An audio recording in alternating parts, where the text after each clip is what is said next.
All right, good morning, everybody. We're going to go ahead and call this meeting to order. Clerk, please call the roll. Good morning. If you can please make your selections on your tablet.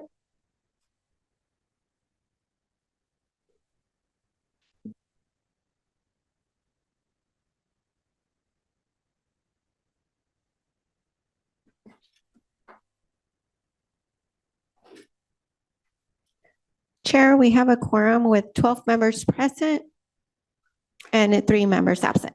Thank you. Let's begin with non-agenda public comment. This provides 2 minutes for anybody who would like to comment on something that is not on today's agenda, but is within the purview of MTS. Clerk, do we have any non-agenda public comment? We do. We have 5 public comments. Miguel Aguirre, if you can please make your way to the podium.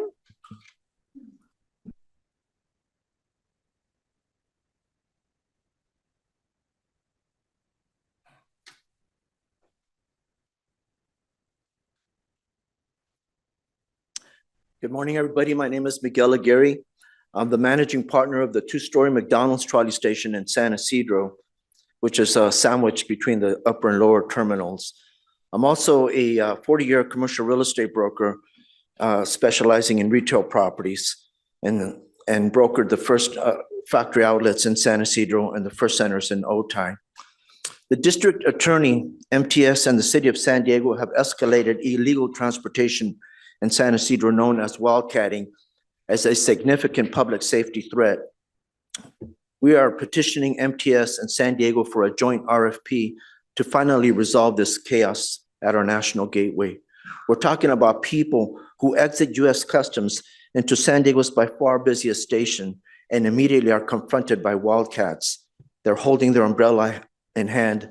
They aggressively traffic anything possible. They stage their unlicensed vehicles in red curbs, and they load their victims without any concern for law enforcement. The problem is that we have private transportation kiosks that are rented out by MTS, which are scattered around outside everywhere. They confuse and they force vulnerable people seeking legitimate transportation and shelter to wander around frustrated and becoming trapped. That's how and when the wildcats strike and are thriving. Please see the MTS and Caltrans publications, A Better Mode of Travel and The Intermodal Hamburger, both released in 2003. In the 1990s, regional stakeholders designed an award-winning intermodal transportation center. Private and community property was taken. To help combat wildcatting, a strategic system was promised to organize local, trolley, and long-haul travel. However, the publicly envisioned system was never implemented. Your time has expired. Jose Thompson, if you can please make your way to the podium.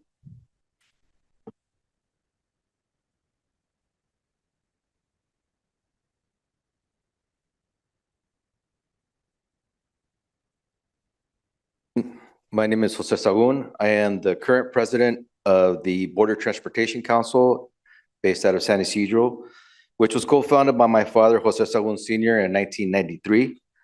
I am also the founder of Rapid Connection Bus Lines with passenger offices located inside the McDonald's trolley station and offer direct service throughout California.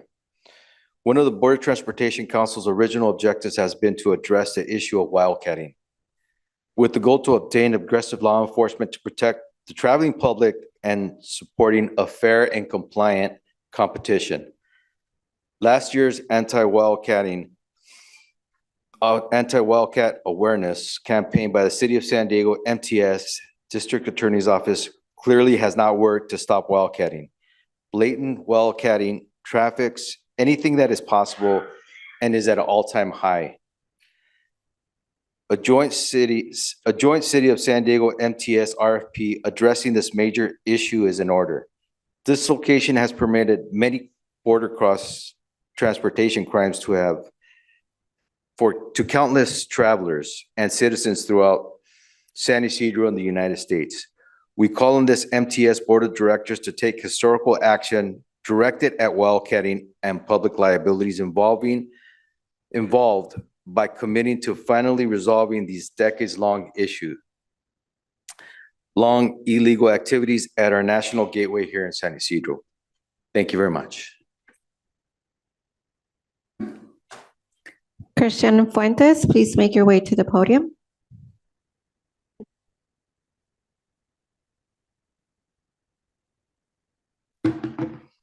Hi, everybody. My name is Christian Fuentes Hernandez, and I live in San Isidro. I live around maybe two blocks from the San Isidro port of entry.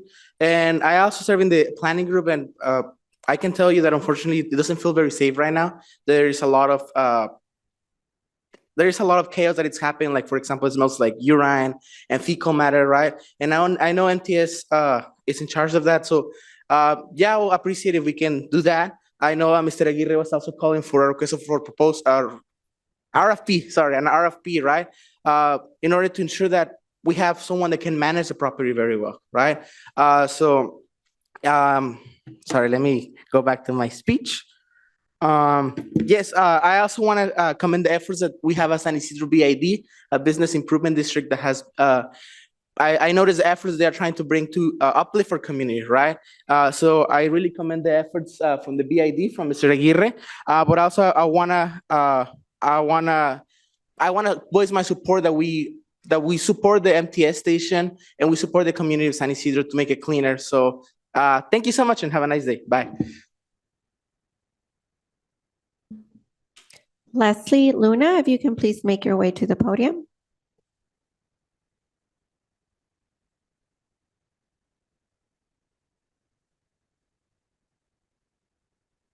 Good morning, everybody. My name is Leslie Luna. I'm a Director of Operations for Laz Parking. Laz is a nationally known parking company specializing in intermodal parking operations. We're the largest parking company operating in the San Diego border, managing several parking lots in San Isidro and Otay Mesa, including CBX cross-border terminal. We have managed the parking lot next to this trolley station since 2004, and we support Mr. Aguirre's petition for a joint City of San Diego and MTS RFP to improve public safety, mobility, and public access parking operations. On August 15th, I participated in a multi-stakeholder public safety meeting organized by Mr. Aguirre at the McDonald's, which is located between the upper and the lower MTS terminals. Over 20 representatives from MTS Security, the District Attorney's Office, SDPD, and Border Transportation Council, and San Isidro Planning Group were present. There was a clear consensus that a new solution must be sought to protect the traveling public. Wildcatters are dangerous, vindictive, threaten those who oppose them, and they intimidate our employees that have, and they've even slashed my own personal tires on my vehicle. Inside a managed private parking lot that prohibits known violators associated with wildcatting. Certainly, as concerned stakeholders, we can do a better job managing the public benefits demanded by end users at such a critical transportation portal. We encourage the board members to personally visit this area and walk around to see that for yourselves. You will find brazen individuals dominating the landscape without any regard for the law. We at LAS look forward to supporting the RFP that will improve public safety, transportation, and parking operations in San Isidro. Thank you very much. Eric Lopez, if you can please make your way to the podium.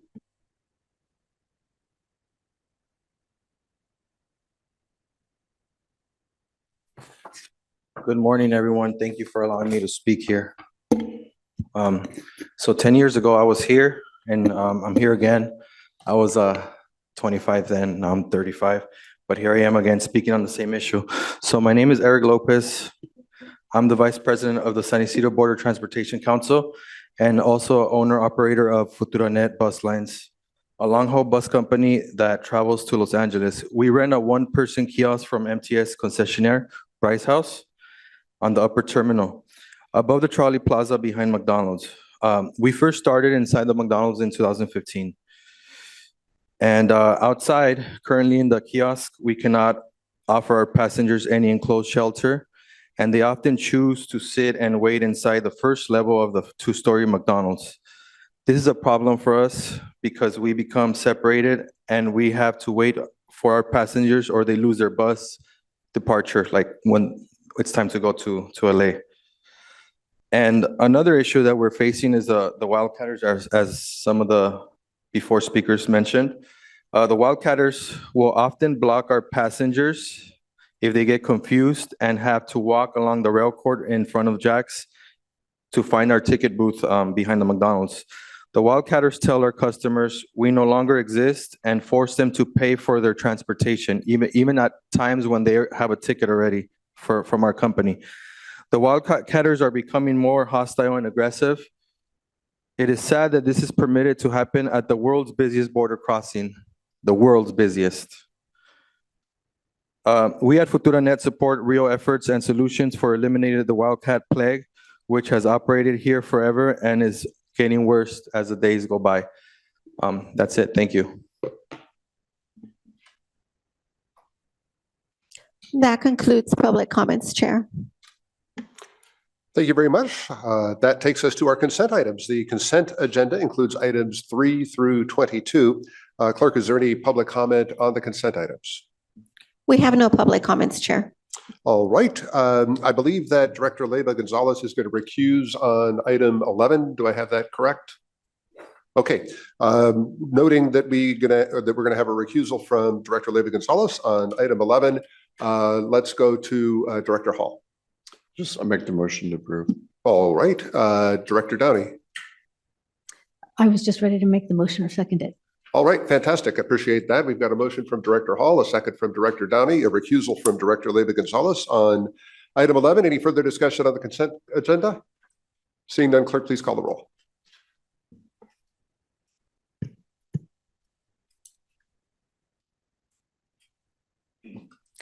Members, if you can please make your selections on your tablets.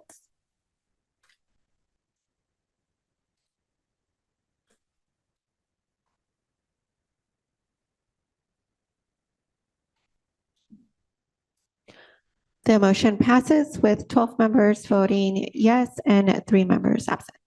Thank you very much. And you'll note the recusal on item 11 from Director Leyva Gonzalez, correct? Thank you. That brings us to item 23. This item is for board action on MTS financial sustainability. And Mike Thompson is going to present this item. We'll begin with some opening comments from our CEO. For years, we as an agency have been taking measures to stave off a structural deficit that had its roots in the pandemic. If nothing were to change, however, we are projected to run out of reserves and have a $120 million deficit by the fall of 2028. That equates to about 23% of the projected operating expenses for that fiscal year. And that deficit grows to $145 million the following year. As we did in February of this year, we are bringing to you a high-level strategy proposal to further stretch out our resources in an effort to gain us more runway to address this structural deficit. What Mike will present to you is several components of that strategy that would cobble together enough to stretch our budgets for the next several years so as to push the fiscal cliff to fiscal year 2031. This strategy is meant to give us some time to get a more permanent solution to financial sustainability. We already have several efforts underway towards that permanent solution. We are undertaking a comprehensive operations analysis, which you'll hear about later in the agenda. A fare study is underway at Sandag to look at how fares should be right-sized, given that we haven't raised the fares in some time. And advocacy efforts at the state and federal levels, looking to come up with new revenue sources. Additionally, we're looking at what revenue options we have locally, and that's part of what we need time to discover. These all take time, and the strategy we are proposing today should buy us that time. And so if you want to listen to Mike's comments, look at it as we are not implementing these things today. Instead, we are getting high-level policy direction from the board in order to try to stave off the fiscal cliff till 2031. With that, Mike. Good morning, Mike Thompson. I'm the Deputy CFO. I'm joined by Gordon Meyer, who's our Manager of Financial Planning, and Larry Marinisi, who is our CFO. Before we get on to our current financial picture, we wanted to get a little bit of budget history and how we got to where we're at today. And the chart on the right shows the overall operating budget dollars in millions. And you can see how the bar is growing. That's where our expense is growing. It's also service levels increasing over that period of time. And then the actual colors of the bars is the blue bars is our recurring revenue and the red bars are our non-recurring revenues. And what you can see back in 2019 is it was matched because we used to only put recurring revenues in the operating budget. Any non-recurring revenues would go into the capital budget. We had the pandemic, we had tremendous loss of ridership and fare revenue, and we balanced those gaps with our federal stimulus funding. So that's how the red came into the picture. We used that for a few years, and you can see in FY23, we're closing that gap between recurring and non-recurring, how much was taking up the overall operating budget. But since 23, that blue bar is very flat across for 24, 25, and 26. Now we've had passenger revenue growth in that period, but it's our subsidy revenue growth that really has stagnated over those 3 years, and it's not kept up pace with our expense growth. So that's where we're at today. We have a large structural deficit, and we do have a plan in place to get us through the next few years. But at some point, these bars will need to match. The blue bar will need to match the expense bar, and we either need a large infusion of recurring revenue to get to our expense levels, or we need to bring expense levels down to match our recurring revenue streams. Now, this is not something that MTS alone is facing. This is going on across the nation. A lot of these agencies are dealing with it today. Pennsylvania had to do some large cuts in Philadelphia area and large service increase, same thing with Chicago and Dallas and San Francisco. So it's something that other people are dealing with right now. And we have been pushing this deficit cliff out to see what solutions come up for the industry as a whole. As of right now, there really doesn't seem to be any solutions available. It is everyone out there is cutting service and raising fares because those are the only things they control. So as Sharon mentioned, we have taken a number of measures already to stretch our cliff out for a few years. Last February, the board took some action to extend the cliff for another year to get us through fiscal year 28. That included exercising some innovative clean transit off-ramp provisions to delay the implementation of zero-emission buses. It also included shifting some capital funding, some flexible funding from capital to operations. That included $25 million in this year's current budget and a plan for $35 million next year and $50 million the following year. That also put in place maintaining our service levels at the January levels, no cuts from there or no increases from there either. We're also, as Sharon mentioned, working with CTA on statewide transit efforts. We've been talking about a ballot measure and doing initial polling, and outreach has begun on that. We continue to maximize our non-fare revenue opportunities with naming right deals, advertising deals in the big board and the gas lamp, for example. And then passenger study is currently being conducted by SANDAG, and the comprehensive operation analysis, or COA, is underway.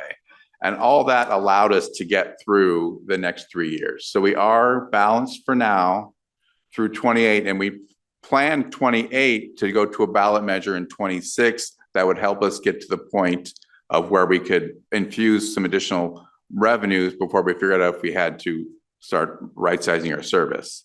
So this is what we presented back in May. We haven't updated this. This is from the public hearing for the 26 budget.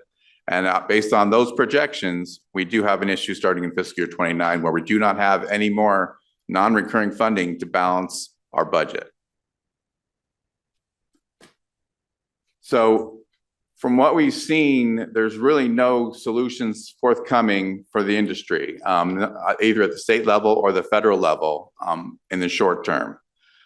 We have talked about a revenue measure going to the ballot. That could generate approximately $300 million per year.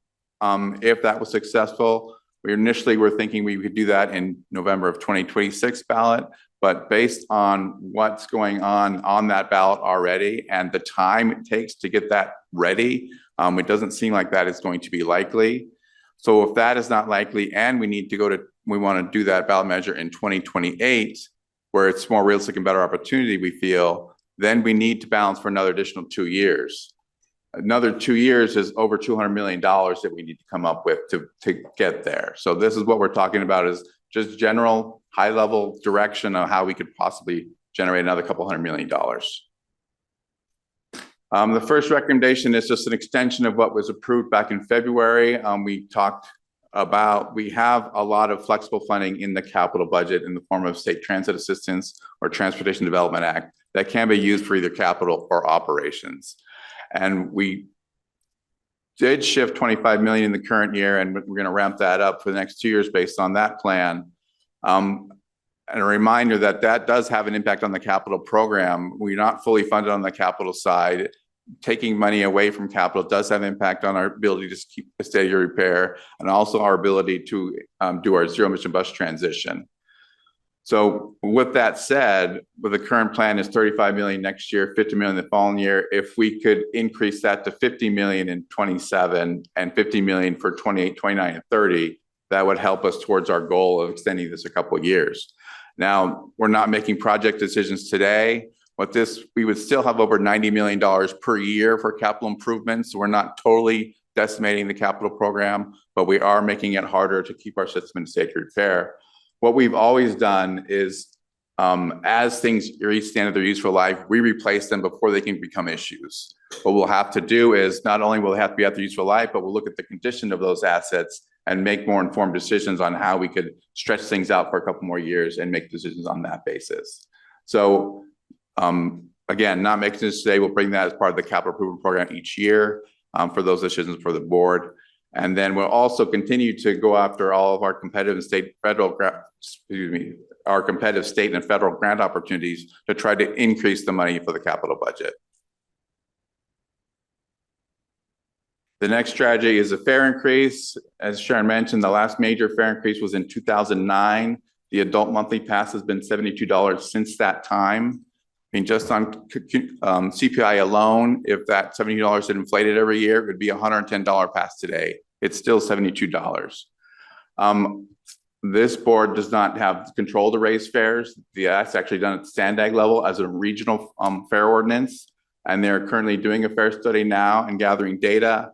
Their process also includes public outreach. It also includes equity analysis and things of that nature. Any fare changes, any fare ordinance changes would need to be brought back to this board and to the North County Transit District Board. After our boards agree, then it goes back to the SANDAG board and they have 2 public hearings to amend the fare ordinance. So if all this could take place this current fiscal year and have a target completion date of July 1, we could hope to target an additional 10 to 20% in fare revenue, and that's a net increase after any ridership impacts. And that could represent approximately $8 to $15 million per year, depending on how much fares are increased. And that, again, could be one of the options to help us get another couple of years. We also want to talk quickly about external funding sources. As of right now, we don't see anything on the horizon. We've had some discussions with SANDAG about ways they can help us with some additional funding in the short term to help us with this project. They did present us a couple of options. Both of those options was basically borrowing funding, either borrowing federal funding from them and then paying it back in a few years, or borrowing Transnet funding and paying it back in a few years. On the federal side, whatever federal grants they could shift to MTS, whatever grant provisions that tie to that federal dollars, they remain in place. So if it's for about air quality, then we have to abide by those requirements, and we cannot just use the federal grants for general operations. So it does create some challenges if we received federal funding, but we wouldn't have to pay interest. On the Transnet side, the ordinance requires any fronting of Transnet dollars requires a payback with interest. So that would be a detriment on that side. I mean, it's flexible, it can be used for operations, but there is the interest component there for that option. And again, both these options presented by SANDAG so far are just borrowing that we would have to pay it back as well. We also see some opportunities in the operating budget in general. We do have some favorable trends with the fiscal 25 operating budget results, particularly in sales tax revenues. It did come in a little stronger. So if that rebounds, that could be something we could build into the next forecast. We could also complete a thorough review of the operating budget in this next budget development cycle and really remove anything but essential repairs and services and really delay anything else. Anything non-essential will be deferred. Any new programs or projects would have to be deferred as well. There should be opportunities there. As mentioned with the COA, TMD is currently reviewing existing conditions on our service system. So there could be some service efficiencies and opportunities in play. So we could look for immediate opportunities to reduce service to implement in January, or more substantial changes we could target for the June service change window. Lastly, there's a couple options we see on the San Diego Transit self-funded pension plan. This first slide is about the unfunded actuarial liability. We bring this to the board every year in February, and every year we talk about the unfunded liability and how we're paying that off through 2037. And that's the top chart. As you can see, those are the contributions required under the current actuarial evaluation. So what we're proposing is, instead of paying that unfunded liability off over 13 years, to stretch that out to 20 years, sort of like refinancing a mortgage. It allows us to basically just push the can down the road a little bit and free up some dollars in the short term. So that's what the bottom chart looks like. With the 20-year amortization, you can see it would bring the contribution down from 21 million to about 16 million. So it does save about $5 million. But again, it creates additional payments that weren't there from 2038 to 2044. So it just delays it as well. But it does give us some short-term funding assistance. The other self-transit pension option is our investment discount rate. We currently assume 6%. Part of that is due to our very tight unfunded liability timeframe. So if we increase that timeframe to 20 years, we could increase that discount rate to a less conservative discount rate. And MTS is one of the most conservative discount rate assumptions in the public pension plan universe. There's an institute that does a survey every year. They have 245 plans they survey. The average is about 7%, and then even CalPERS is currently at 6.75, and only 9% of plans are under 6.5%, where MTS is. So if we increase this to 6.25, we'd save approximately $700,000 per year. If we went to 6.5, it would be 1.4 million per year. So that's an option as well. This is, again, not something you're deciding today. We just get direction, and the next actuarial evaluation report will be brought back to the board next February. So with these general ideas, this is what the projection looks like. We would be able to extend our fiscal cliff with all of these ideas in place. Just barely gets us through 2030, when our non-recurring revenue will run out. So that is the proposal today. Again, all of this will be brought back to the board individually, but this is the high-level framework of the types of things that would need to be done to get us through to 2030, if that's the case. That needs to be the case. And Mike, can you go back to that slide? Just to let you know that the components in yellow, if one goes up, the other goes down, so they're movable. So if you want to assume more or less from one of the components, like shifting from capital to ops, then we would have to shift the other components within that, the strategy. Right. And again, the goal is to get through 2030. So in anything less than that, we can't make it that far. And the ballot measure, if the ballot is approved in November of 2028, we don't get money again until over a year later. So that's the reason there's a gap out there, is that money doesn't start flowing right away. There's a process at the State Board of Equalization side to actually get that in place and build that all in. So we do need extra time after a vote to get to that period. So that's the plan here. Or if it doesn't pass, then we need to respond, and we need time to respond as well. So here's the staff recommendation, is that the MTS Board of Directors provide the following direction to staff and target. First one is to target the revenue measure for November of 2028 versus November of 2026. Plan on shifting $50 million in flexible funding from the 27 through 2030 capital improvement program to the operating budget. Seek a 10% increase in fare revenues, seek additional funding from regional, state, and or federal sources, and then target $15 million in annual operation savings beginning with the fiscal 2027 operating budget. And with that, we'd be happy to answer any questions. Thank you for the presentation. Clerk, do we have any public comment on this item?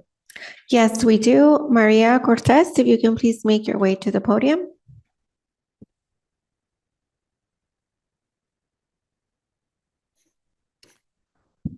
Hello, and thank you for having this meeting on such a somber day today. First of all, I want to say I agree with some of the things that you guys are discussing, but obviously the fare increase, I understand that's not going to happen today, thank God. But just think about when you're thinking about what you're going to be doing, how you're going to be affecting the communities and the families.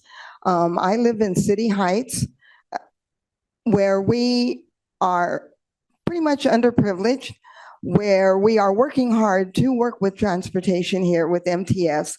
We appreciate everything that you guys are doing. Yes, we've had the bus rapid transit. We've had the bus lanes only. We've got the YOP, which is great. Senior discounts, that's great. But think of the families. Think of the children that go to school. And yes, the YOP helps out a lot. But think of the families that can't afford it. Another 10% increase in the fares is really going to hurt the families. You think you have problems now with them trying to use transportation? They will not be able to use the transportation. It makes it very hard. I see that every day because I live in the communities. I go to other communities, such as the South Bay. We go to the East County. I travel a lot. And I look at them and I said, wow, you know, those of us in City Heights, yes, we have problems too, but we need to reach out to everybody. And before you do any rate increases, yes, do more community outreach, but also try to put it on the ballot and see if we can come together and have a vote. Work with Sandag. We all need to come together and work on this because with this, we can get it done. Your time has expired, ma'am. That concludes public comments, Chair. All right, thank you very much, Clerk. We will open board discussion on this item. I will preface the conversation by saying that this went to the Executive Committee last week. There was a robust discussion around this. Not everybody necessarily indicated that they would support every item ultimately if it came back to the board for a vote. But there was a consensus, it was unanimous among the people who were at the Executive Committee last week, that we should move forward with this staff recommendation and at least move forward with a plan about how we're going to be able to extend the service levels that we have until we have the opportunity to see if a revenue measure meets the approval of the voters. I agree with Ms. Cortez and the comment that you just made. There are a lot of people in our city who are struggling right now. And there are a lot of people who would not want to absorb a fare increase. But I also know that there are a lot of people who would be really put in a difficult position if there were service cuts here at MTS and we had to reduce their ability to get to where they want to go because we had to cut service. I don't want to raise fares. I don't want to cut service. There's a lot here that I don't want to do, but I want to make sure we have a plan so that when we have a better understanding of where we are financially, we know how we're going to approach it. And we're not going to be well prepared to address the future if we don't go into this with a plan. So this is an opportunity to move forward with a set of recommendations that suggest how we can balance the budget in a way that maintains service levels as well as we can, explores what we might have to do around fares. And I will also point out on that point, the customer service surveys that we have done have indicated, by and large, that people value service even more than they are concerned about fares. Not that anybody wants a fare increase, but what people really want is their service levels to remain where they are and hopefully increase. People value frequency, people value how long the service runs, they value the customer care, they value the safety, they value the cleanliness. And we've made great strides over the last few years. Ridership is up, customer satisfaction is up, and I, for one, do not want to see this agency go backwards. So I do want to see us go forward with a plan Nothing here is going to happen until this board has an opportunity to weigh in as we get a better understanding of how the finances are evolving and whether the state and federal governments will step up and fund transit the way we all would like to see them do that. Those are my prefacing comments. We will turn now to Director Elo Rivera. All right. Thank you, Chair Whitburn. Appreciate those comments. Thank you, staff, for the work on bringing this to the board. I know this is a tough time, and the road ahead looks very, very rocky, and it's a steep climb to get to where we need to go. But that's the work. That's our job. So we certainly need to address our long-term fiscal challenges, and we have to ensure that we're taking a responsible, balanced approach that fully considers the impacts on our riders and on our communities. Fare increases and service reduction must be a last resort. MTS's comprehensive operational analysis is still underway and not yet final. And I want to be sure the board has all of the necessary information before adding fare increases or possible service reductions to our strategy. I understand that staff recommendation 3 seeks to increase fare revenue by 10%, which could mean higher fares or efforts to attract new riders. However, we know very clearly that nearly 75% of MTS riders are considered low income. This is not the time to ask them to pay more until every alternative option has been explored. So I'm concerned that moving forward with all of staff's recommendations could set a strategy in motion without fully understanding all of the consequences. In terms of exhausting every option, I'd like to make sure that we're maximizing state and federal support. And so I know that we're engaged in those efforts to do that advocacy, but I need to know that those have been exhausted. We need to identify new innovative revenue sources, which I know we were working on. We've made efforts to do. I need to know that those efforts have been exhausted. And completing the analysis that is already underway, the analyses, I should say, that are already underway, such as the Sandag Fare Equity Study and the comprehensive operational analysis. As we heard from Ms. Cortez, and we know from so many of our constituents, transit is a lifeline for many of our riders and the people in our community. The decisions we make here will have a direct impact on equity and access in our region. And the most vulnerable people in our communities cannot withstand additional burdens, and working families would be disproportionately impacted. So I believe our focus right now should be on pursuing all other alternatives first, before considering fare increases that would disproportionately affect the communities that rely most on transit. So I want to see us continue pushing for creative solutions, additional funding, operational efficiencies, so that fare increases or service cuts remain a last resort, not part of our first step in executing our financial strategy. So with that, Chair, I'd like to make a motion to approve staff recommendations 1, 2, and 4, remove recommendation 3, and amend recommendation 5 to explicitly exclude service cuts as a potential operational savings until the comprehensive operational analysis and other relevant evaluations have been completed and voted on by the board. Thank you, Chair. Just point of clarification, can you repeat that motion? Definitely. It's a motion to approve staff recommendations 1, 2, and 4, remove recommendation 3, and amend 5 to explicitly exclude service cuts as a potential operational savings until the comprehensive operational analysis and other relevant evaluations have been completed and voted on by the board. I will second that motion. All right, we have a motion from Director Elo Rivera. We have a second from Director McCann. We will go next to Director Goebel. Thank you, Chair. Excellent encapsulation of the issue. I think some of the wording here is what we may be stuck on in some of these. They're very active and very definitive, and we're saying, hey, we need more information before we can say seek this or do this or target this. I agree with you in that sense. Target revenue measure we may not need a revenue measure if the state provides and federals provide enough money to not need a revenue measure. So the words target, seek are a little strong for me. Just internally, I'm saying evaluate, feasibility rather than do this, do this, do this. As far as the fare revenues, I think that has to be on the board because $72 is already a discounted fare. That's like $2 a day. And if that hasn't risen, I think that one re-increased like in 2018 maybe or something, 2020? 2009. The $72 fare as well?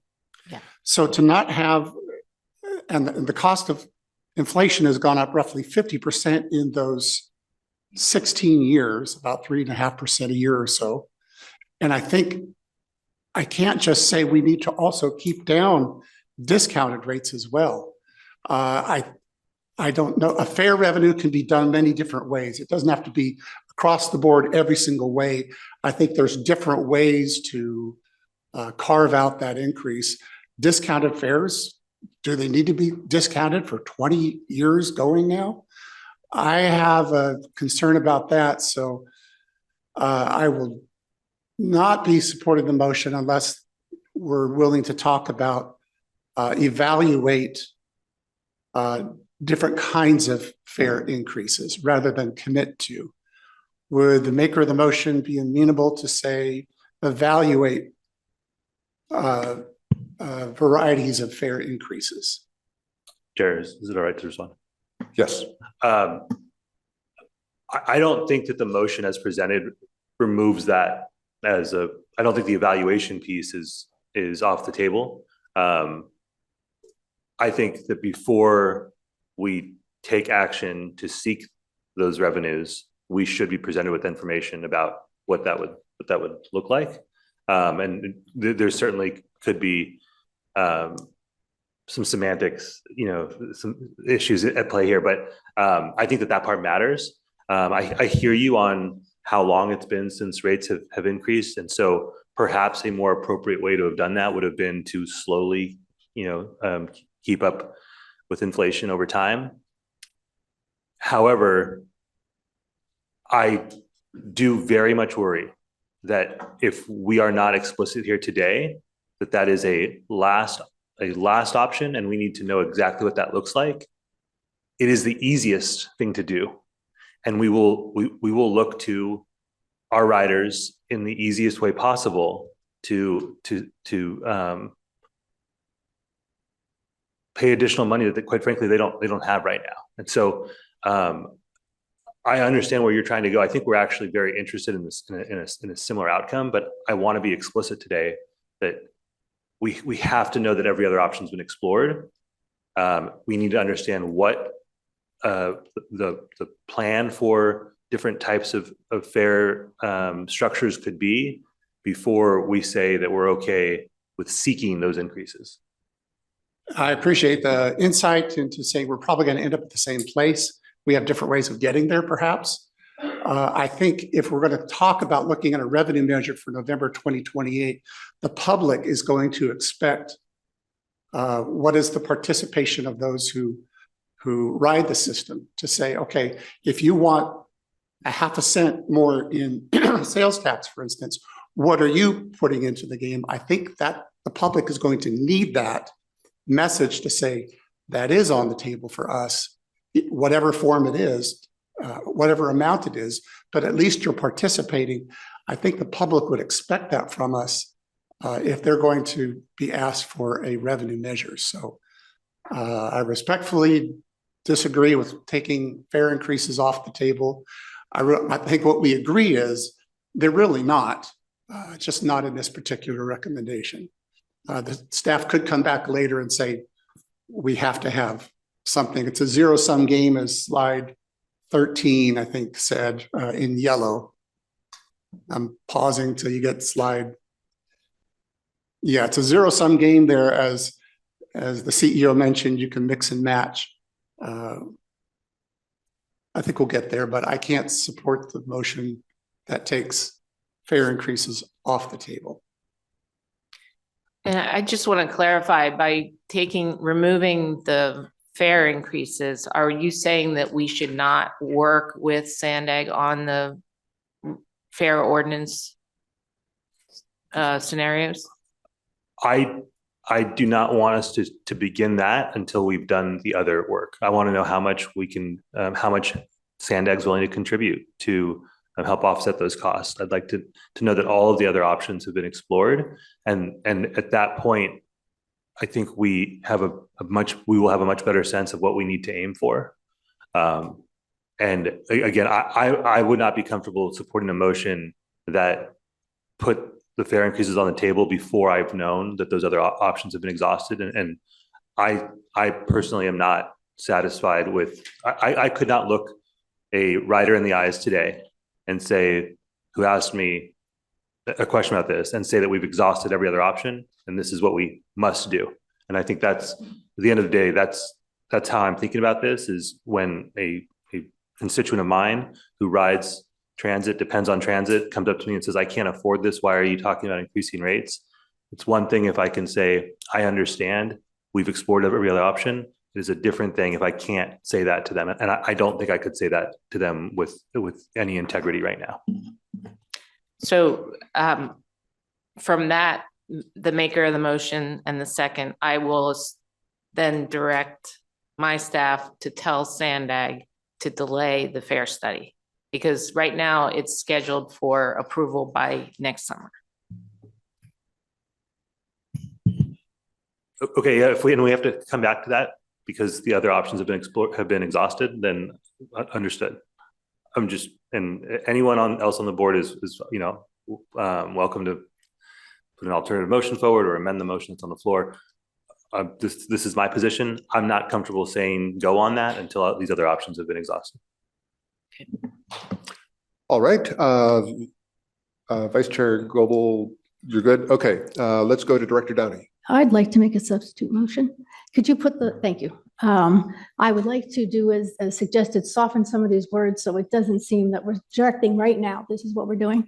And what I'd like to come up with, once we go through this and change the language, I'd like to be able to say, just like that chart we had before that showed you could move things around if it went up somewhere or down somewhere. That's what I would like to come back once you get all the studies done that we need to do, so that at that time we can say, we're not going to raise the fares. Instead, we're going to do this. But I want to give the staff the opportunity to get all those answers, but I want all these options to be studied. I don't want to stop Sandag from doing the study they're doing. So my substitute motion would be I like 1 the way it is. I think 2 is fine. I think 3 should be review options up to a 10% increase in fare revenues. So we're putting a ceiling on it. It couldn't be greater than 10%, but anything up to 10%, we just want staff to look at. So review options up to 10% increase in fare revenue.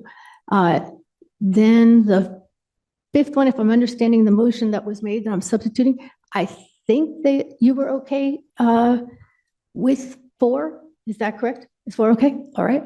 And then 5,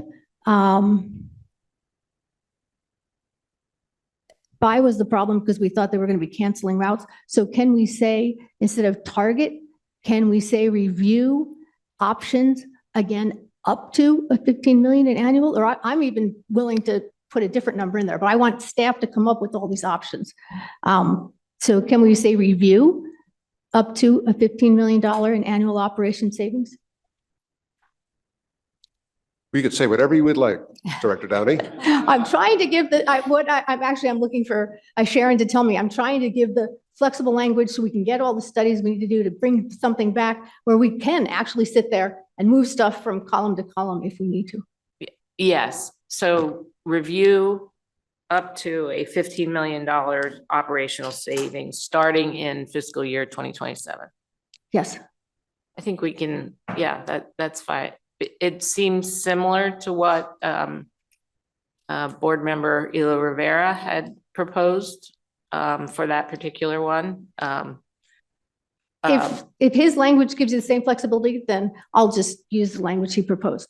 I just don't want us to not be able to study all of those. I don't want fare increases either. And I certainly don't want to stop, especially if our growing numbers of writers are going.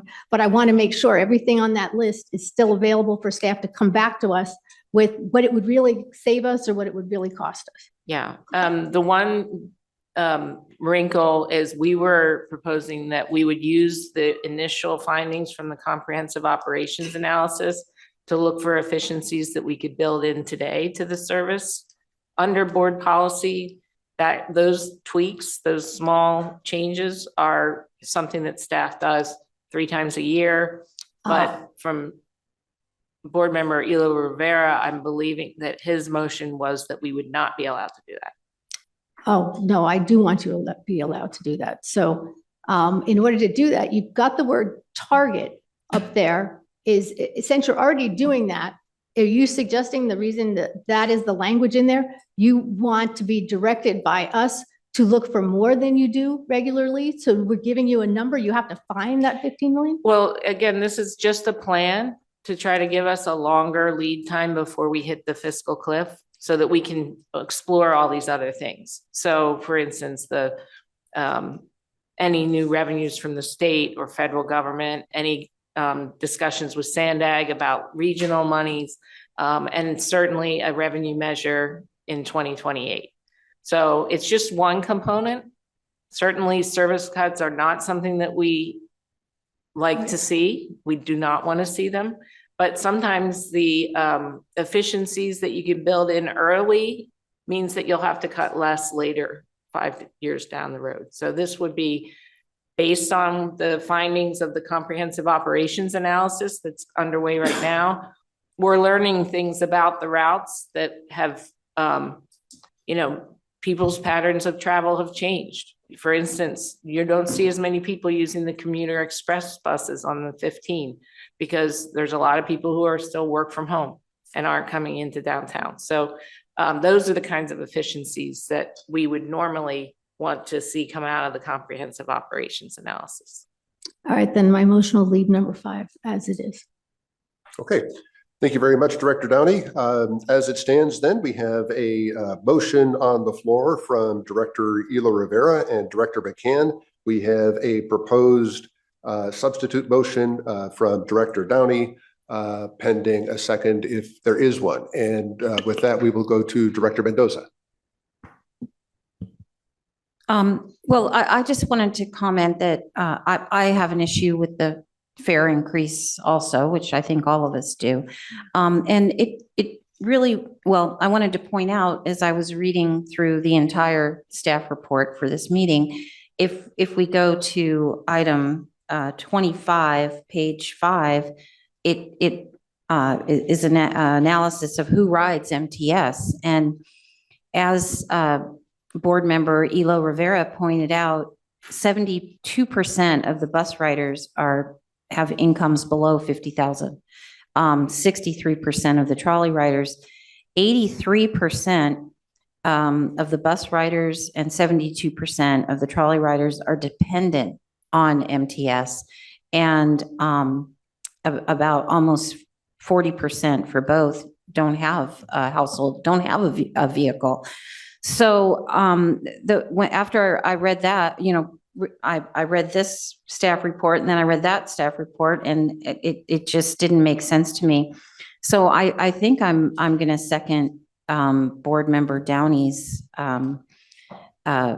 substitute motion because I do recognize that we should have some fare increase, and I would like to see Sandag go forward with their fare study. I don't want to see an end to that. And I believe her motion would allow that fare study to go forward. But I think it's the 10% figure that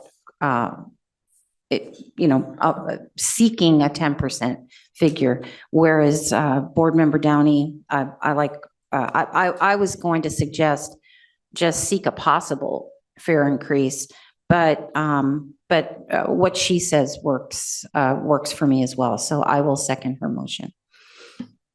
All right. Thank you, Director Mendoza. We have a substitute motion on the floor then that was made by Director Downey. It was seconded by Director Mendoza. The substitute motion would include items 1, 2, and 4 as proposed. It would amend item 3 to state that the MTS would review options up to a 10% increase in fare revenues. And it would amend number 5 to state that MTS would review options up to $15 million in savings. All right. With Can that, I just a really quick point of clarification, just Yeah. to interrupt, be able to interrupt? Is it possible to put the motions on the screen? Is that a possibility? Maybe I'm asking for too much, but. Yeah, I don't think we can do that. I'm sorry.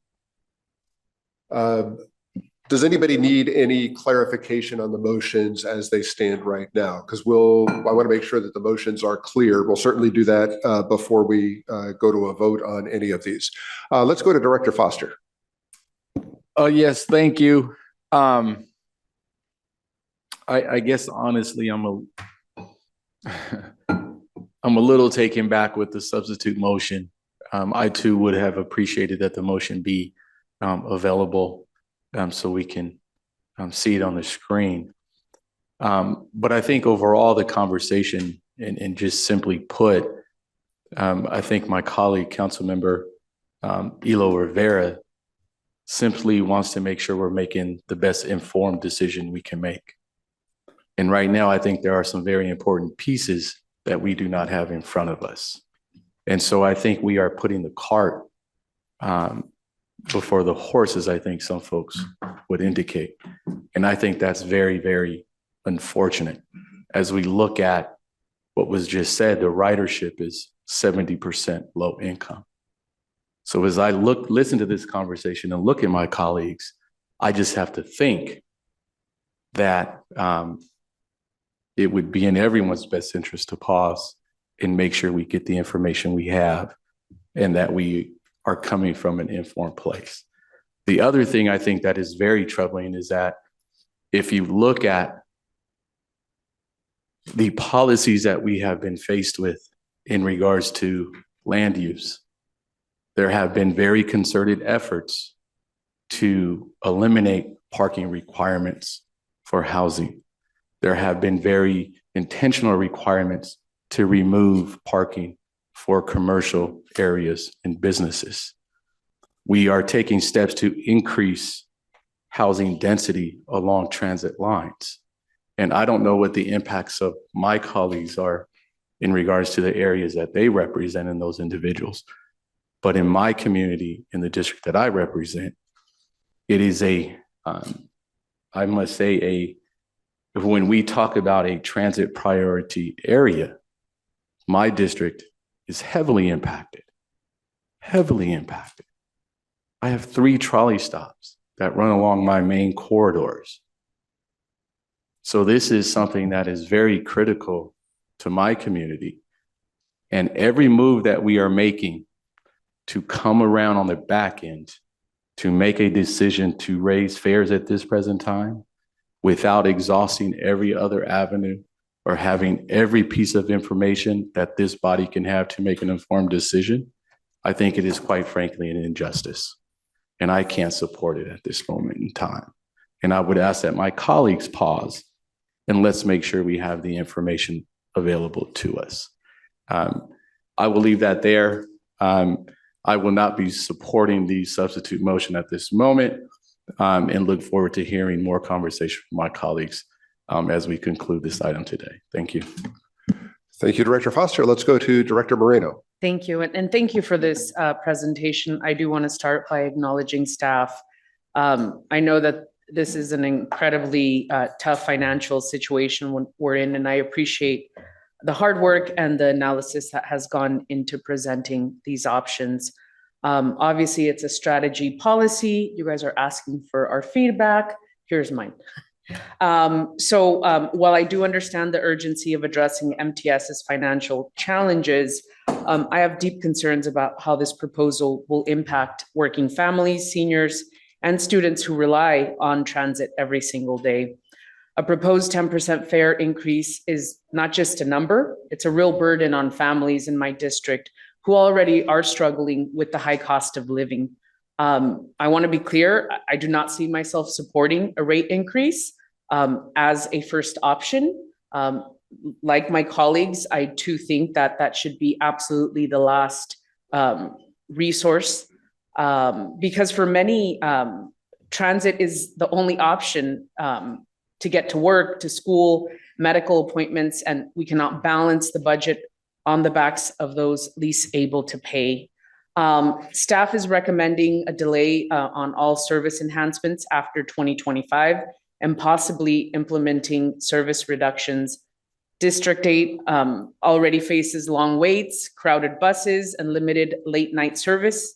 Delaying improvements will deepen inequities for my residents.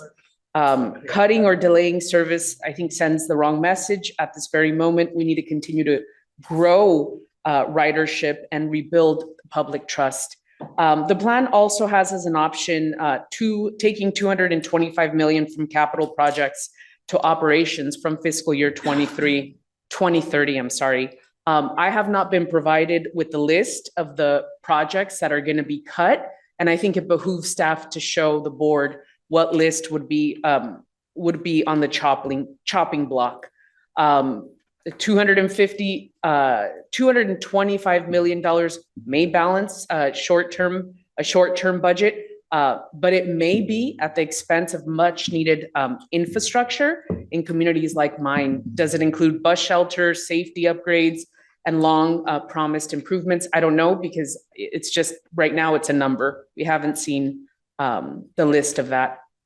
The financial strategy also assumes a 2028 measure. I don't want to rule out a measure personally. I think a poll done today will not capture the sentiment of voters in 2028. It's like saying a poll done in 2022 captures the sentiment of voters right now. And a lot came out of Elevate 2020. I want to remind folks, I'm going to go into the state next, state funding, but we do have SB 125 money, and that money came from the study. I believe the study was called the Equity Listening Tour, if I'm not mistaken, and that really primed us to get a lot of to get the SB 125 funding. Going a little bit further into the state and federal funding, we have heard from staff, particularly Sharon, I thank you for all the work that has been done at the state and federal level. Most of the work that we have been doing has been collaborative with other agencies in the state. And I, for one, have been saying this now for a few months. I think it's high time that we get in contact with our elected officials and really nuts and bolts tell them what we need. State of good repair is something that is a federal mandate. We have to do it. What is that amount? What are we short of in that amount? And that is the funding that we should be asking Peters and Levin and Jacobs and Vargas. Just as an example, the state, we got 125 funding, wonderful. We also had a state legislator propose a bill that had really none of us knew anything about, or I should say, I didn't know anything about. I should speak for myself. Not quite the sentiment that I think this board needed at the time. So I would say that we need to do a lot more targeting with our state and federal elected officials before asking our riders to pay more or accept less services. I agree MTS should exhaust every option from the federal, state, and regional funding. The other thing that I wanted to bring up is the San Diego Transit Corp self-funded pension unfunding actuary liability. I'm not in favor of reamortizing over 20 years. I am a Democrat, but I'm also fiscally conservative, and I think that is not good for this agency. The current investment discount assumption is 6%. That was changed at my urging 5 or 6 years ago, and that absolutely saved our tail during the economic downturn. So I don't think it's prudent to shift this percentage. I wanted to get that on the record.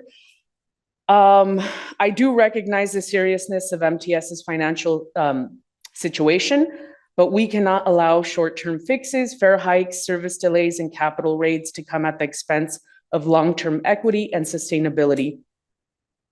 Our priority must be providing safe, reliable, accessible, and efficient transportation in San Diego, not placing the heaviest burden on the communities who already sacrifice so much.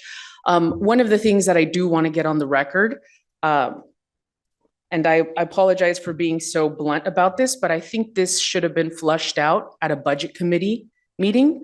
I know that committee doesn't exist anymore, but I think this is an example of the fact that it should be reinstated. I don't want to be the chair necessarily, but I think these are details that should have been presented to the board that were a little bit more fleshed out, if you will.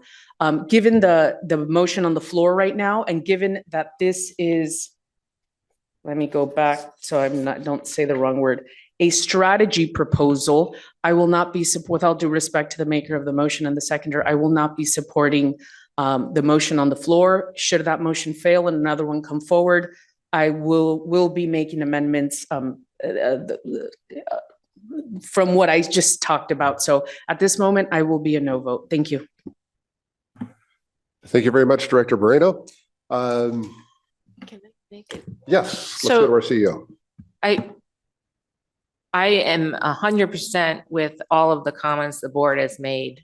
I 100% agree that we need to follow through on the studies that we're working towards.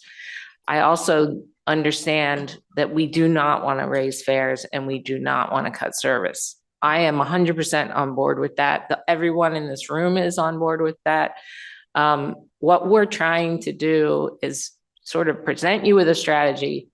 All the budgeting still has to happen. The CIP still needs to be approved.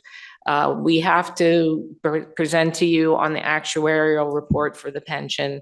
We have to come back to you with any fare scenarios that we might be looking at with Sandag and North County Transit District.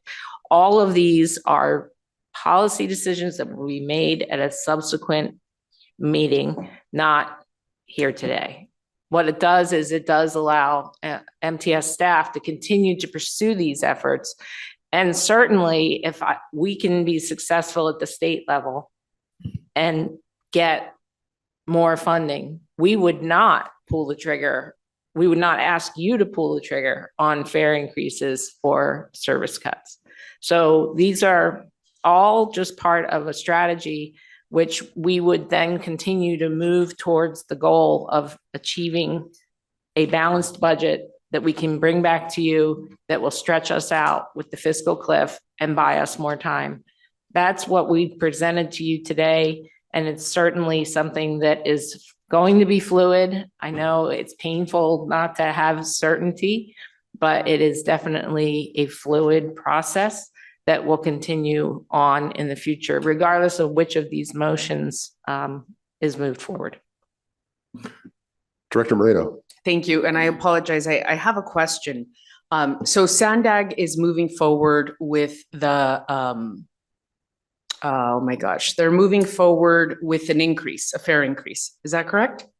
No, they're looking at the fare study. Study, okay. Yes, and So- it's various scenarios Okay, that they would. They didn't ask for our opinion though. This study is moving forward? Or did they ask? Because I don't remember saying yes to this, but yet it's moving forward. So why would us say no today change that? So in February, the board did say go forward with the fare study. I think that was February. Yes, Brent's shaking his head, yes. So that was part of the strategy that we presented to the Budget Development Committee, but also to the board. So that's why the fare study was put in motion. I missed those meetings, so I apologize. That's why I don't remember. Thank you for that clarification. Okay. Thank you, Director Moreno. Let's go to Director Hall.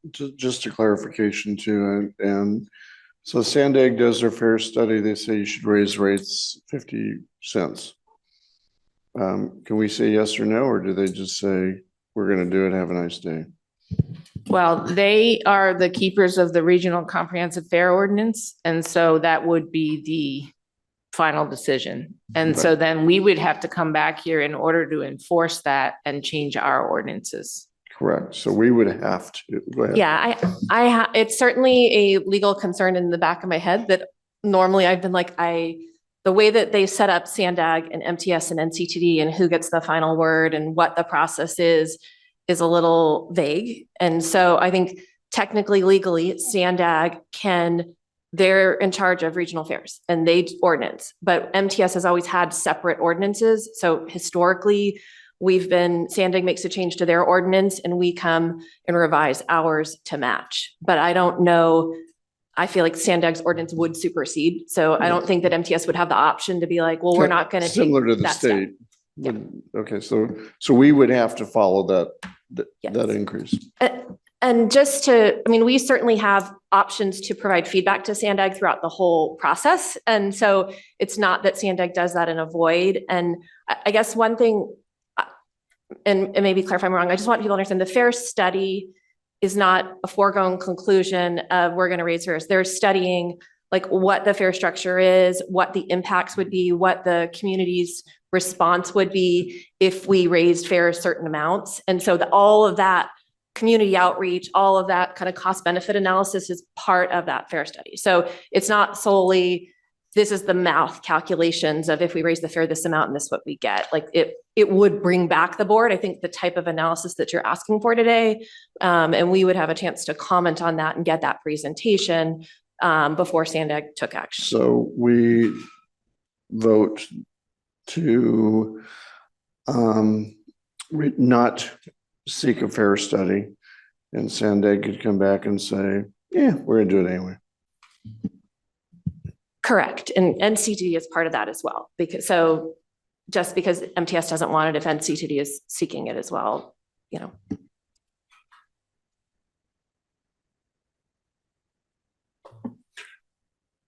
Thank you, Director Hall. Let's go to Vice Chair Goebel. Thank you, Chair. The 10% increase, that could be a blended. It can be whatever anybody decides. It doesn't have to be every single fare item goes up 10%. Some could go up 15% and others be 5%.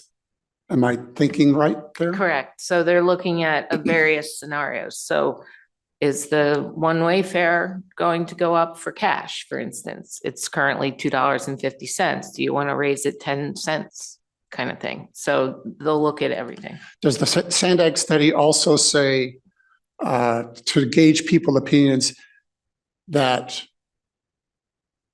people might be willing to pay some kind of increase in exchange for fewer or no service cuts? We're assuming people won't pay a fare increase or don't want them to. What if they are willing to do it in exchange for fewer or no service cuts? Well, does SANDAG evaluate that? No, but that is definitely what we're hearing as we're going out with our OnTrack outreach efforts that we are currently conducting. People definitely would rather not lose their bus route, for instance, because ultimately the vast majority of our riders are transit dependent, meaning that they won't get to their jobs or their school if they don't have their route. But if they have to pay, $5 more a month, they'd rather do that than not be able to access transit. So thank you. All right. Thank you to my colleagues for a very robust and healthy discussion on this. I think there's a lot of agreement on what we ultimately hope happens, but some differing perspectives on how to approach it. I will say that my biggest concern is I would like to see us have a plan that we're moving forward with. And I would like to see MTS have some control over its destiny. And if you look at the staff recommendation, in terms of us controlling whether we get to 2028, one isn't relevant to that. If you look at number 2, I don't know how much more than $50 million we want to shift out of the CIP and into the operating budget. I'm not sure we've got a lot of more that we can do with that. And item 4, we hope that the regional, state, and federal sources will come up with more revenue. And if they do, that will solve our problem. And we should push for that. But we don't control that. What we control is, opportunities to explore revenue increases if necessary, and operational savings if necessary. Those are the things we can do to ensure that we can maintain our service levels until we get to a place where we see whether we're going to proceed with a ballot measure and whether or not it succeeds. But I respect the different perspectives here. I mean, Councilmember Elo Rivera is the chair of the city's cost of living committee. And I know that everybody in this room is concerned about the rising cost of living and does not want to impact our riders, many of whom are struggling. And at the same time, everybody here understands that our riders are dependent in many cases on the service that we provide, and nobody wants to cut service either. We take a lot of pride in the fact that more and more people are riding transit and that our customer satisfaction levels are going up. So this is obviously a policy decision for the board as to how it wants to proceed. We have a substitute motion. The substitute motion is on the screen, and so I'll read it, that the MTS Board of Directors provide the following direction to staff. Number one, target revenue measure for November of 2028 ballot.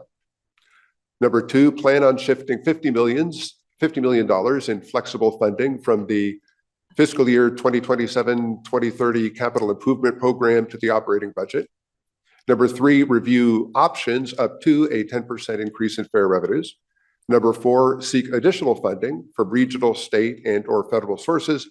And number five, review options for up to a $15 million in annual operational savings beginning with the fiscal year 2027 operating budget. That is the substitute motion is on the floor. Are there any further questions or comments from the board before we go to a vote on the substitute motion? Seeing, yes, let's go to Director Mendoza. I'm sorry, I just wanted to, this seems obvious to me, but this board does have input on the decision that Sandag makes.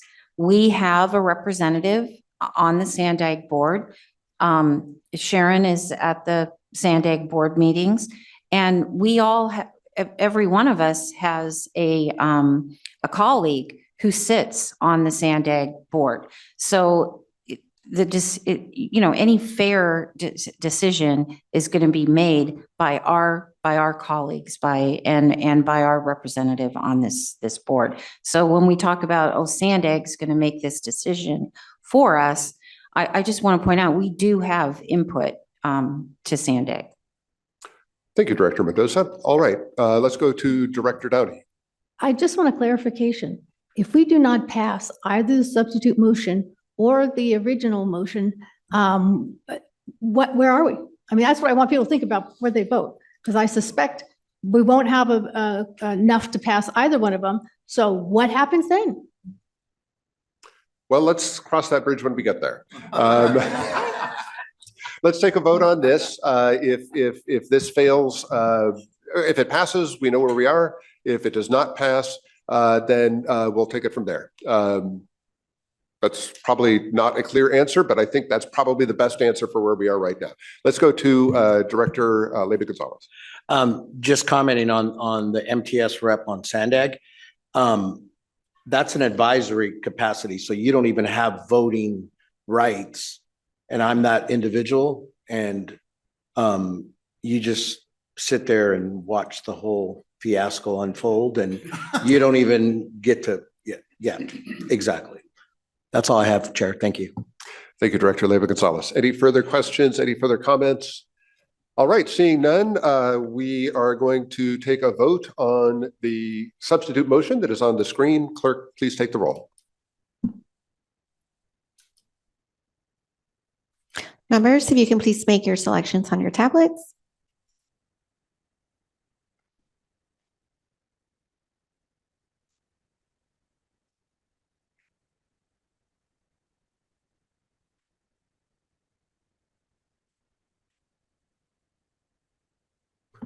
All right, that motion fails. There were 5 votes in favor. There were 7 votes against. All right. Can we see how people voted? We should, the public should We- absolutely see how people We are voted. having a bit of technical difficulties. If Can you just- say it out loud then? I mean, this is, I will try to, if you give me one moment, we're just gonna take a look here.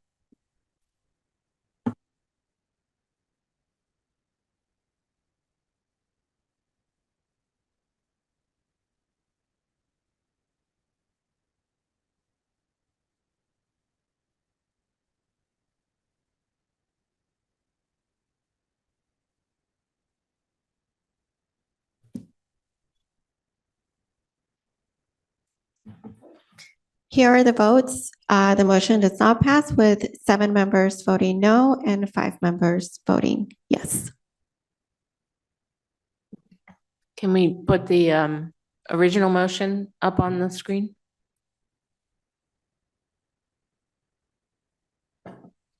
Not staff, I'm sorry, not staff recommendation, the alternate motion. The substitute motion? No. The motion from Director Elo Rivera. So to be clear, the motion from Director Elo Rivera is to leave, well, it's to approve items 1 or recommendations 1, 2, and 4. It is to remove recommendation 3. Oh, there it is. Okay. And then on item number 5, it would target $15 million in annual operational savings, beginning with the fiscal year 2027 operating budget, which would exclude service cuts until the comprehensive operational analysis is completed and voted on by the board. Does that accurately capture the motion that you put forward, Director Elo Rivera? It does. I do want to provide an opportunity for Sharon to better, I think there might have been a little bit of, I don't know if there was a universal understanding of what you were referencing in terms of the service cuts that are kind of standard in nature, that you believe that this would eliminate the opportunity for. So I don't know if you would mind explaining that a little bit more to the board. Yeah, what we were going to do is before the full comprehensive operations analysis went out to the public and came to the board for their approval to finalize that study, because that's a longer lead time.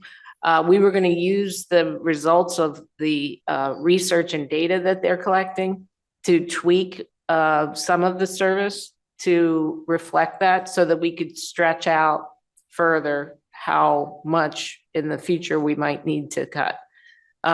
It just gives us, again, more runway in our budget.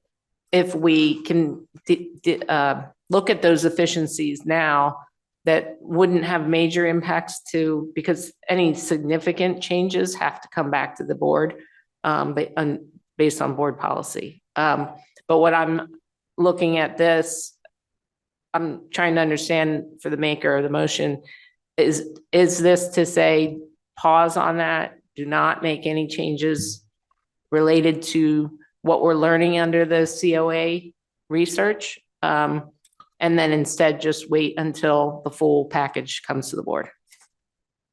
Yeah, I think what I'm a little bit challenged in understanding right now, Sharon, is the distinction between a kind of the standard modifications that are made by staff and the sort of service cut that I think the folks on this board have real concerns about happening without having the analysis complete and us having seen it.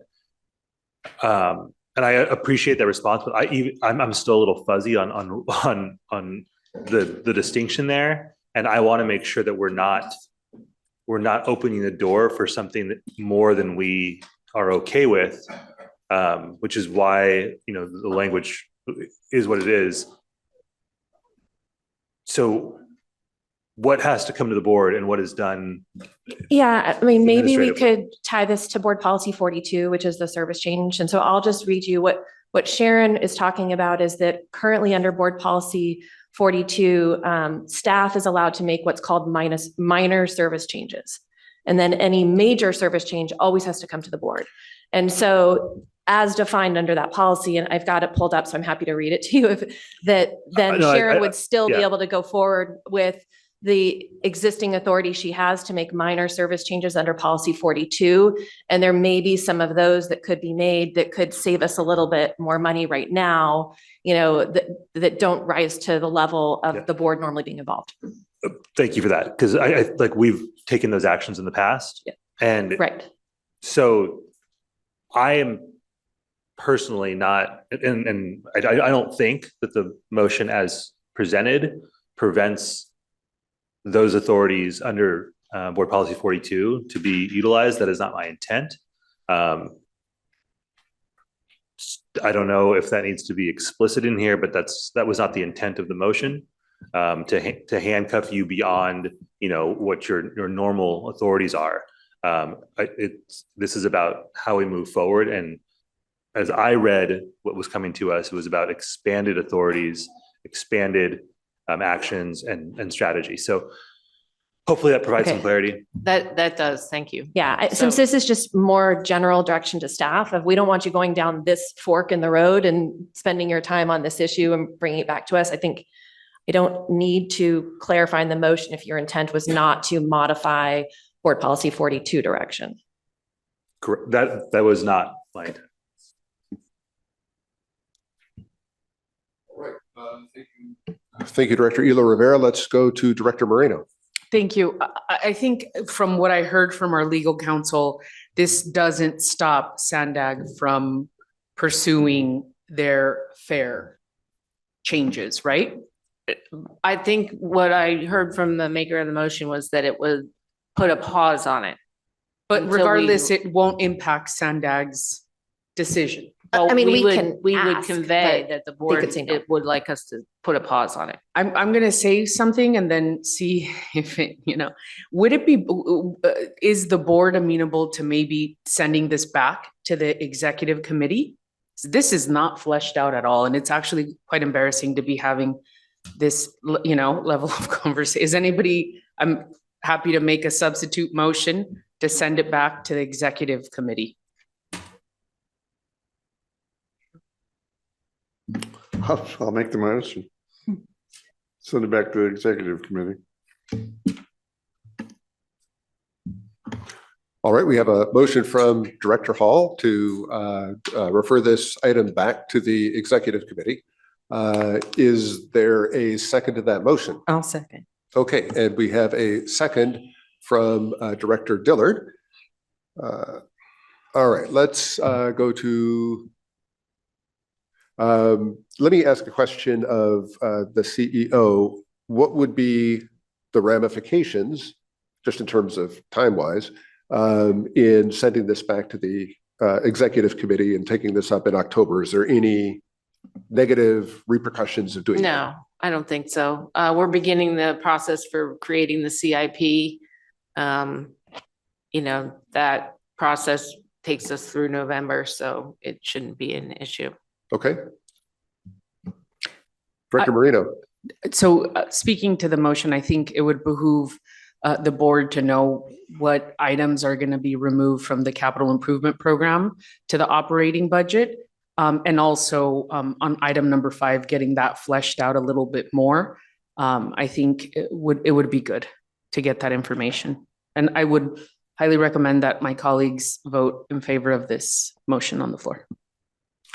And I would suggest that we also, since, understanding the conversation that the board has had and some of the questions that are out there, sort of dive in a little bit about our interaction with Sandag revolving the FAIR study so that we have some clarity about how we want to approach that.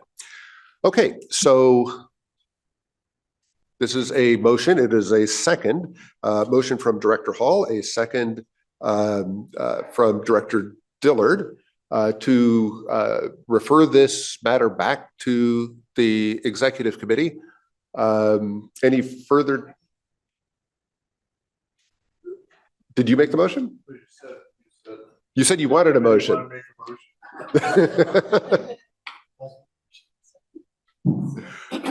Okay. All right. At the suggestion of Director Moreno, Director Hall made a motion and Director Dillard made a second that we refer this back to the executive committee. Any further discussion on the motion? Clerk, please call the roll.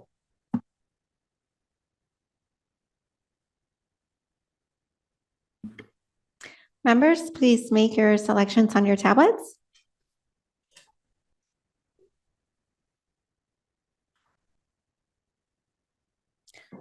Chair, the motion passes with 12 members voting yes and 3 members absent. All right. Thank you very much. Thank you for the robust discussion on that. I think that we've got a lot of insight to take back to the executive committee, and I'm sure we'll have another robust discussion there. Next on the agenda, we have item 24, which is an informational update on the transit operations insourcing feasibility study. And we're going to invite our presenters to come up and introduce themselves, and feel free once you get settled in to begin whenever you're ready.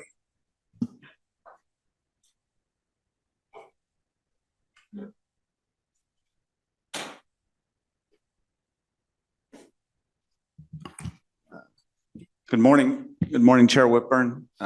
Mike Wygant, Chief Operating Officer for Transit Service here at San Diego MTS. I'm joined to my right by Mike Daney, our Director of Contracted Operations and Facilities, Russ Chisholm on the far right, and James Gerken from TMD. They're our consultants. So as I'm sure everyone is aware, but I'll just do a little bit of history as a reminder. Little over half of our fixed route operations is contracted to our Transdev partners through that contractual relationship. Additionally, our paratransit is contracted to them. The remaining fixed route service is provided by in-house. In early 2024, the board directed MTS staff to look at the possibility or the feasibility of insourcing it, or bringing some or all of those contracted operations or relationships in-house. And so I believe it was in the summer of 24, we entered into agreement with TMD to start that analysis. Initially, it was a 4-phase approach with the intent of coming back to the board at least 4 times to provide updates on that status or that process, with the hopes of identifying if it could be done, how it would be done, what the advantages, disadvantages, of course, what the cost impacts are, what the impacts to our customers and to the employees would be. So I'm going to go ahead and turn it over to Russ to start to go through a little bit of background from the prior updates and then the most recent update.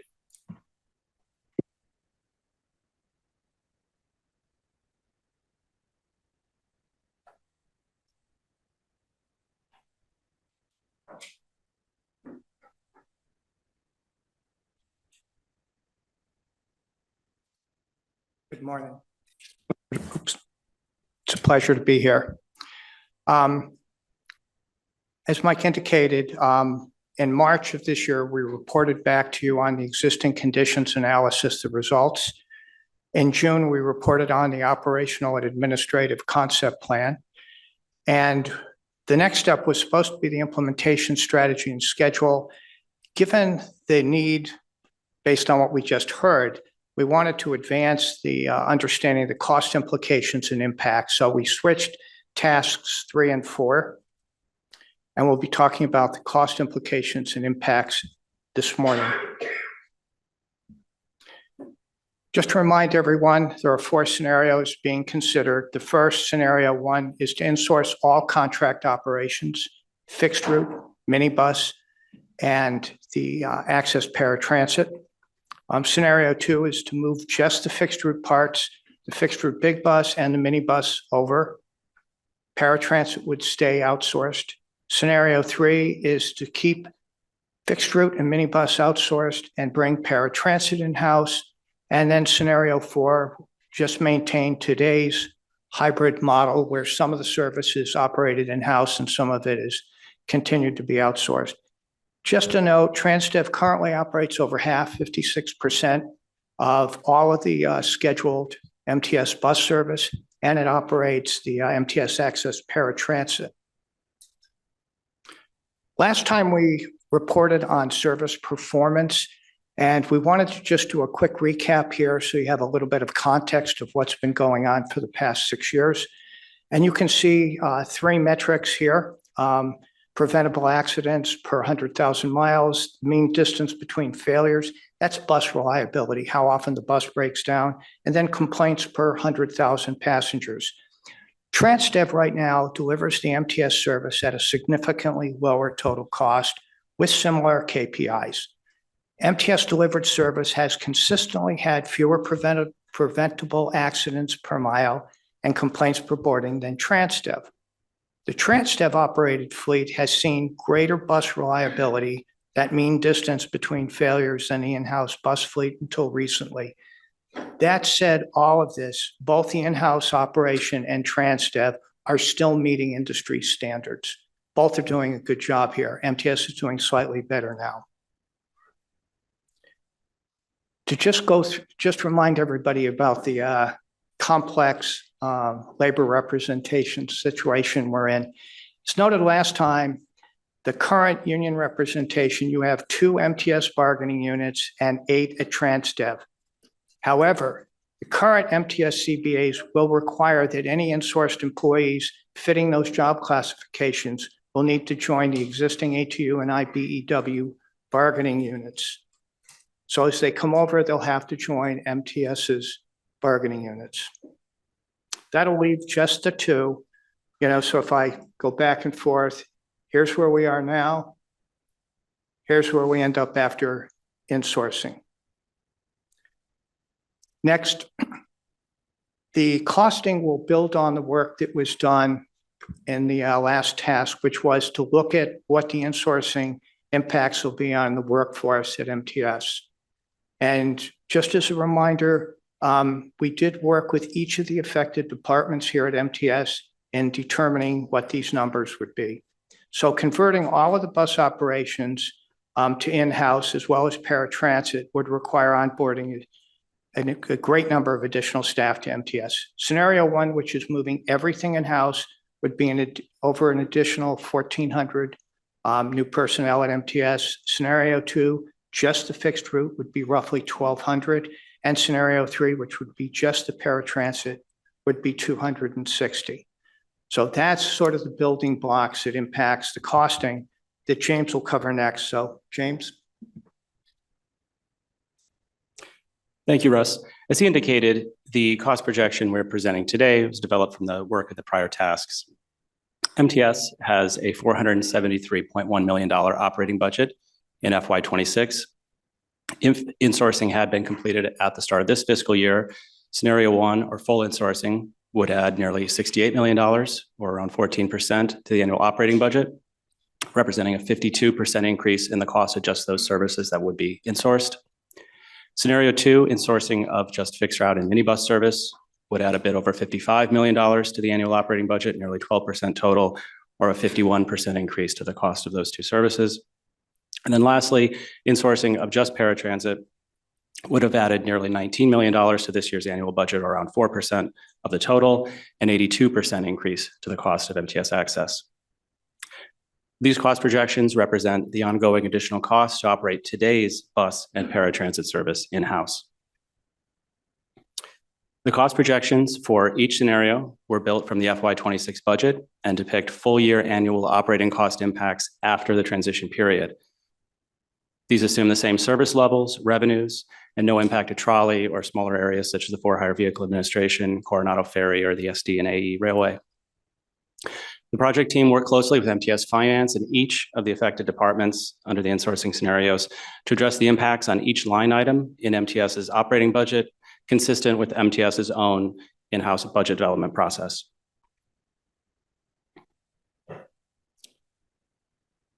The objective for this task was to provide MTS with a clear picture of the ongoing annual operating cost impacts after the insourcing transition period. The cost projection consists of 2 components: labor and non-labor costs. Labor costs include the additional salary, wages, and fringe benefits of insourced employees. And on the non-labor side, those costs would include additional materials and supplies, increased values of vendor contracts, additional risk management costs, additional IT costs, and so forth.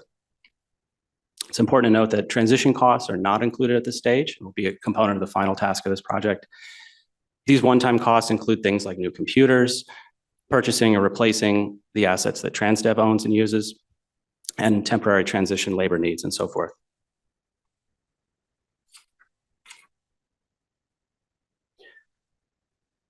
On the labor side, the cost projection was built around the structure scenario that employees hired from Transdev would receive MTS wages and benefits. On the wage side, so this includes budgeted overtime and paid time off. For represented titles, the projection filled these with active Transdev incumbents first, with credit for their time and title or wage seniority, and then remaining vacancies filled with new hires based on those required labor needs that Russ showed in the recap. The non-represented titles be filled with new hires and Transdev conversions, all placed at the midpoint of the applicable MTS salary grade per guidance for MTS finance. Fringe benefits were also accounted for, include MTS's share of and contribution to the retirement plan, employer share of healthcare, insurance premiums, payroll tax, workers' compensation costs, and a few other minor areas part of the MTS operating budget. Non-labor costs include things like materials and supplies for operations, such as additional non-revenue vehicles MTS would have to acquire, the leases for them, as well as fuel and outside maintenance of those support vehicles. Additional materials and supplies on the maintenance side, vehicle and facility parts, increased value of the tire contract with Michelin, additional lubricants for the revenue fleet, and so forth. On the administration side, increased budget costs would include additional office supplies and furniture, increased utility consumptions, and the projection was also built around the conclusion that additional office space would be needed with a cost built in for additional rent in the Mills building here where we sit today, and increasing MTS's split of the share with the county. Additional risk management costs were also included, additional property and liability claims, as well as commercial insurance premium cost increases, additional outside vendor contract values, specialty maintenance, IT licenses, HR and legal support, and so forth. And then lastly, it's important to note that the expenses for the contract operated service that are already paid for directly by MTS today would be carried over to the SDTC budget account. So things like the CNG fuel or battery electric bus kilowatt hours for South Bay and the other facilities, those would all just be carried over and continue to be paid for at the same cost as today. And again, these cost projections do not include one-time transition costs, assets, computers, temporary needs, so forth. The chart on this slide presents a comparison of the approved FY26 budget divided into the key areas relevant to insourcing and the expected impact projected in each of the scenarios. Light gray at the far left being trolley and those other areas I mentioned not impacted. The blue is current contracted fixed route costs, gray the current paratransit cost, and then yellow and red are MTS's in-house administration and SDTC costs. The stripe bars in the bottom three rows show the projected increase to each of these areas under insourcing. As you can see, a significant increase in scenario one, insourcing all the scenarios, a much greater increase to SDTC, obviously, than admin with the increased labor needs and non-labor needs for operating the service in-house. This slide provides a breakdown of those numbers on the chart on the previous slide. Far left there is the current FY26 budget with your labor and non-labor costs, and then the purchase transportation contract costs broken out. As you move to the right, you can see with scenario one, those become zeroed out. Scenarios 1 and 2 bringing in the fixed route service, major increase in the red lines there with SDTC, especially significant jump on the labor side in scenario 1. And then with paratransit, scenario 2, that would remain in place. Scenarios 1 and 3 mostly zeroed out the remaining 3.1 million in purchase transportation, and scenarios 1 and 3 represent the continuation of the supplemental ADA taxi contract. So those all roll up to the bottom there with that nearly 68 million projected increase for FY26 had full insourcing been completed for the start of this year.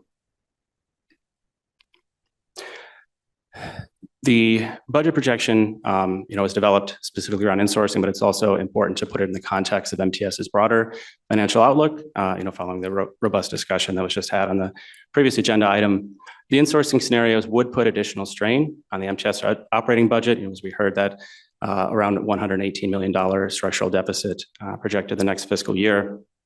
The chart here on the right shows scenario 1 with the FY26 approved budget and the projections in the out years, with the insourcing projection added for the full insourcing.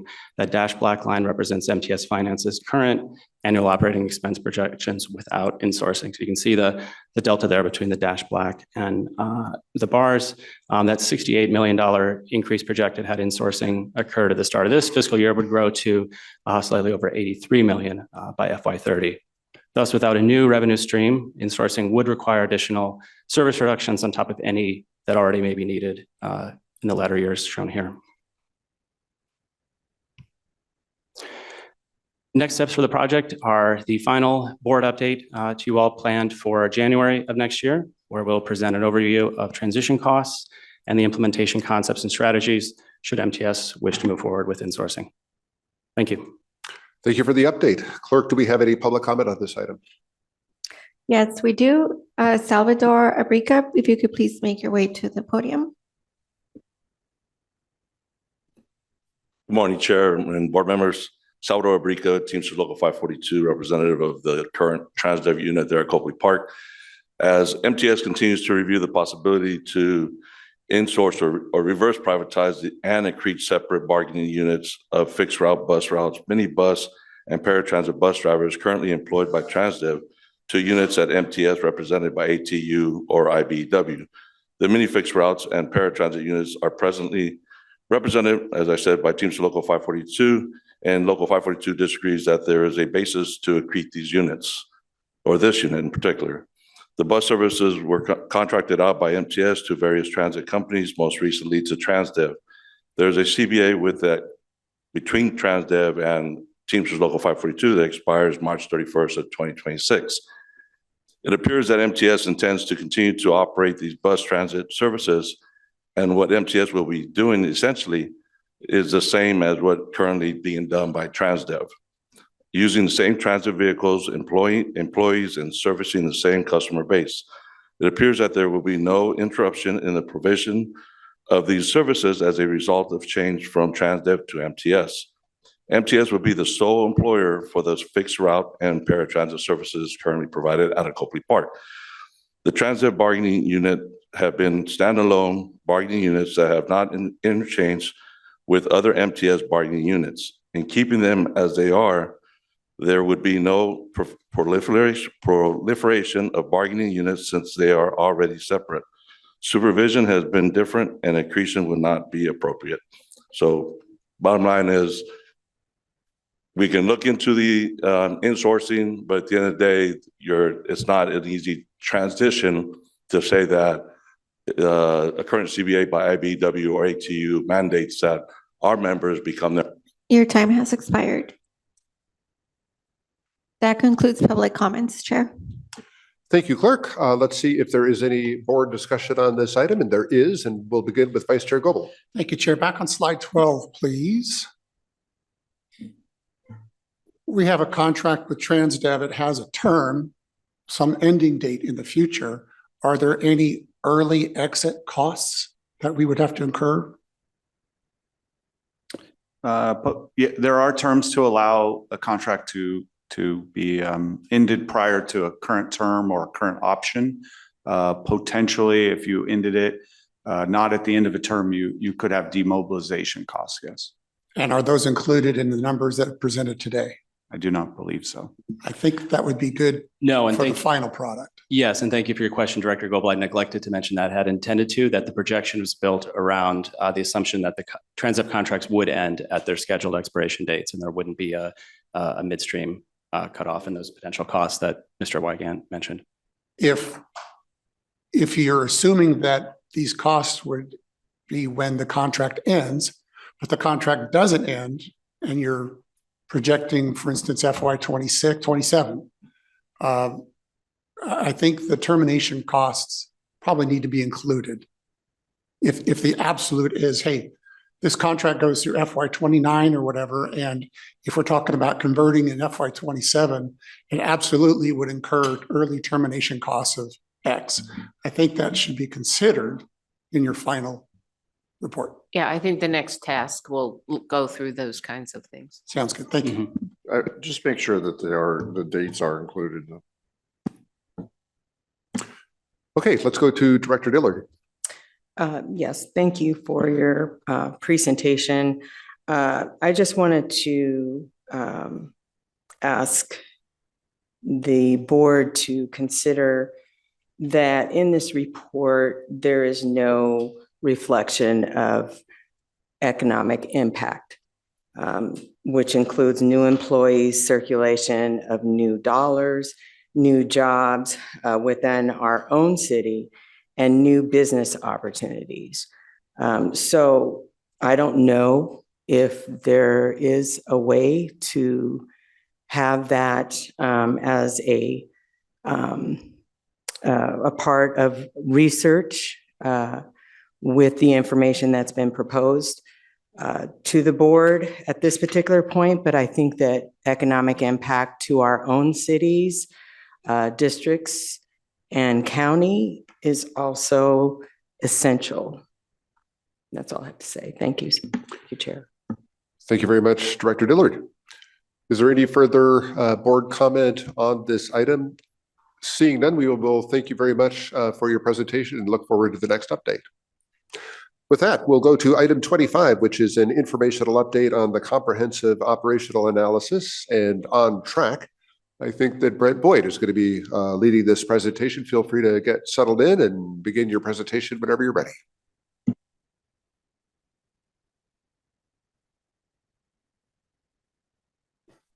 Hi, good morning. Brent Boyd, Director of Planning and Scheduling for MTS, and we're going to provide an update on the comprehensive operational analysis, which is something that we've been talking a lot about today. I'm here with Melissa Sather and Russ Chisholm from TMD, who are consultants on the project. Ultimately, it'll lead into two scenarios. One, where we'll be able to increase service to meet the regional transit needs. And two, if we have the fiscal cliff, how are we going to reduce service to make transit service still efficient and effective? But before we get to that point, we're looking at existing conditions, and they're going to present an update on where we are so far in the market assessment and the system and service evaluation. So I'll turn it over to Russ.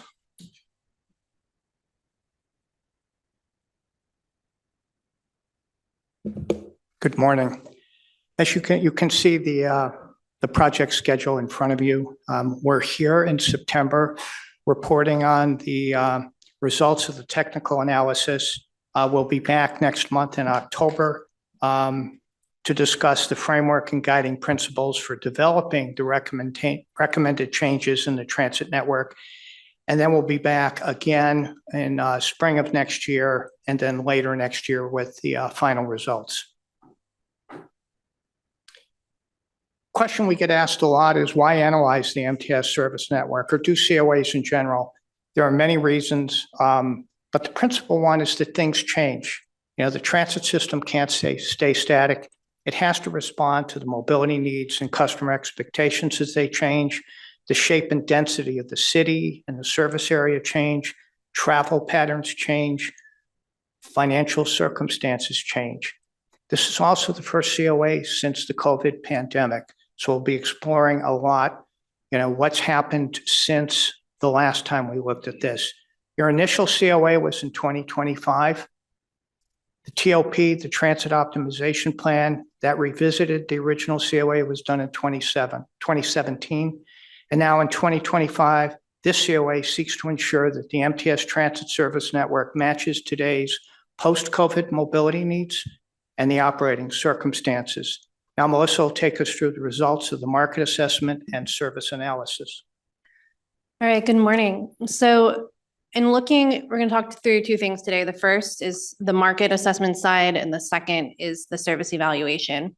And what the market assessment really is understanding who your riders are and how they're using transit, why they're using transit. Anytime you're delivering a service, you're developing a product, you need to know who your users are and what they need in order to continue using that on a daily or regular basis. And so in looking at the market, we're understanding who lives in the region, who uses transit, and then how they're traveling throughout the region. So first, the slide was referenced earlier in today's discussion, but understanding who rides MTS. And this data is from the 2023 SANDAG onboard survey. So about 37 of bus riders do not have access to a household vehicle, and so they are dependent on other options for getting around. Close to a third of riders are between the ages of 18 and 24. Not all of them are college students, many of them are, but just as young adults in the region, really heavily relying on MTS and K through 12 students as well. And so as you get people using transit from a younger age, they're likely to be riders over their lifetimes. 83% of bus riders, 72% of trolley riders are dependent on MTS services, and the majority do use MTS 5 or more days a week. So the riders are heavily using the system for their daily travel needs. As has come up before today, again, 72% of bus riders, 63% of trolley riders have annual household incomes below $50,000. And finally, about a third are new to the system over the last 5 years, with a lot of students being college students. College students turn over, roughly every 4 years or so. That's not a surprising number, but also it shows that new people are coming to the system throughout the years, and we have to make sure that the system reflects their needs as well. So there's we're gonna have a lot of maps and a lot of charts. We can go back to any of these. Many of them might look quite similar, but what this map is really showing is transit propensity. So we talked about who uses transit, and this map is showing where those populations are concentrated within your service area. And the main takeaway from this map is that the areas of the darkest purple with the highest propensity are served by your high frequency lines, your major transit corridors. And so you're doing a great job already of matching the service levels to where you have the highest transit needs. One of the things we really want to share, and this is new information that I don't think has been presented to the board in a similar manner before, is really kind of this in-depth look at how people are traveling through the region using replica data. So the replica platform is specifically designed for transportation planners in making transportation planning decisions, and it combines cell phone data, credit card transaction data, ground truth, census data, to really provide a comprehensive look at regional travel.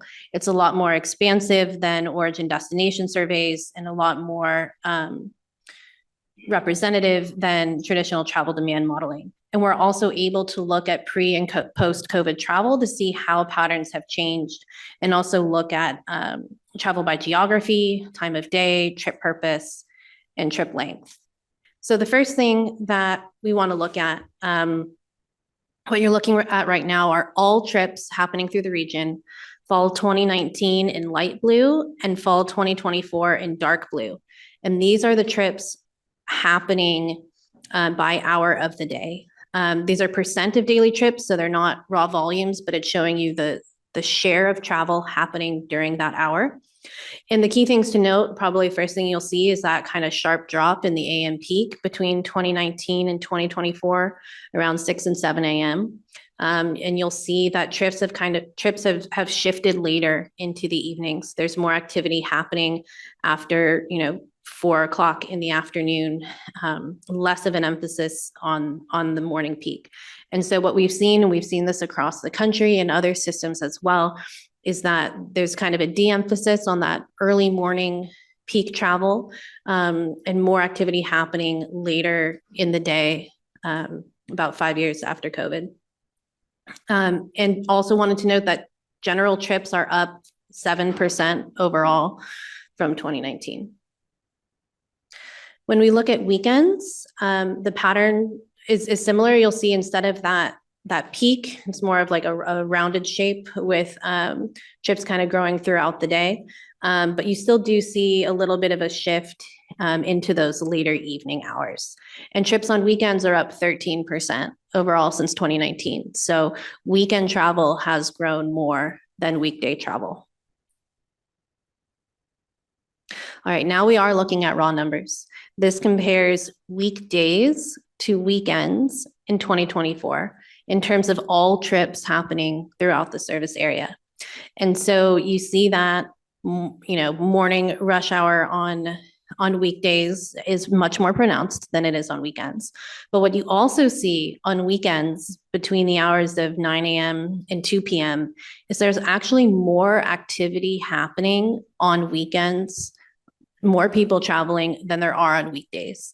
And sometimes this could feel counterintuitive because we're so focused on that peak commute. But if you're working a 9 to 5 job, you're not necessarily traveling in the middle of the day. And so on weekends, there is more opportunity for more trips, more discretionary travel. But one of the other things is that people are generally staying closer to home. They're traveling within their communities, and they're not making those longer distance on the freeway trips. They're not as subject to traffic congestion, so we don't think about them as much. But if we're just looking at the volume of travel happening in the region, there's so much potential for serving weekend trips and weekend demand. And the other thing to mention is that service levels on weekends are much less than they are on weekdays. But overall travel is at about 96% on weekends. So is there an opportunity to increase weekend travel to better capture some of these movements? So here we're adding two new elements. The first is comparing transit trips with car trips. So transit is shown in these red bars. Car trips are shown in the gray bars. So transit does have more of a peaked orientation with a higher AM peak than car travel, and then less activity in the later evenings. And so transit is, activity is pretty peaked, focused around that AM peak and the PM peak. And then service levels, MTS service trips shown in the maroon line, you can kind of see that it does have that early morning, afternoon peak, but is relatively flat throughout the day. And you can sort of see that in that afternoon period between around 2 o'clock and 6 o'clock in the evening, that's really where demand is exceeding the service that's being offered.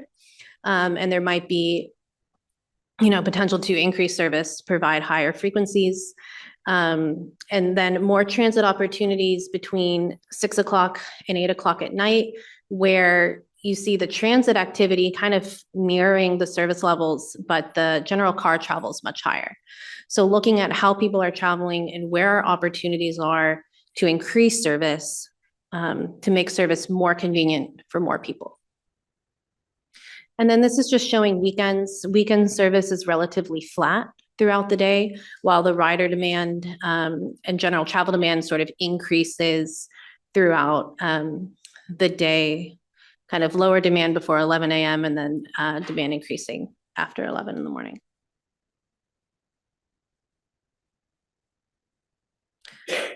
So then we get into why people are traveling. And so the primary purpose for transit is to use transit to get to work. So 38% of riders are using transit for work, followed by 29% for shopping or errands, followed by other trip purposes. And then this is sort of contrasts with general travel, whereas work is only about 20% of all trips happening regionally. So transit represents work trips at about, a rate that's twice as high. So it's doing a great job of capturing work trips, but there are so many other types of trips happening where transit isn't capturing as many. And we can talk a little bit about why that is and why transit's more convenient for work trips as we go on. But then as we continue to look at weekends, work trips are still about 30% of all transit trips, whereas that falls to 12% of trips happening regionally. And other trip purposes like shopping, eating, recreation, and social trips become more prevalent on weekends for car trips and transit as well.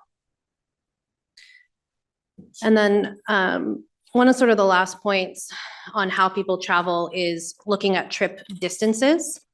And so first things to kind of show, so transit is in the red bars, the percent of trips of certain lengths, car trips in the gray. And you can see, first thing you notice is that car trips are generally shorter than trips on transit.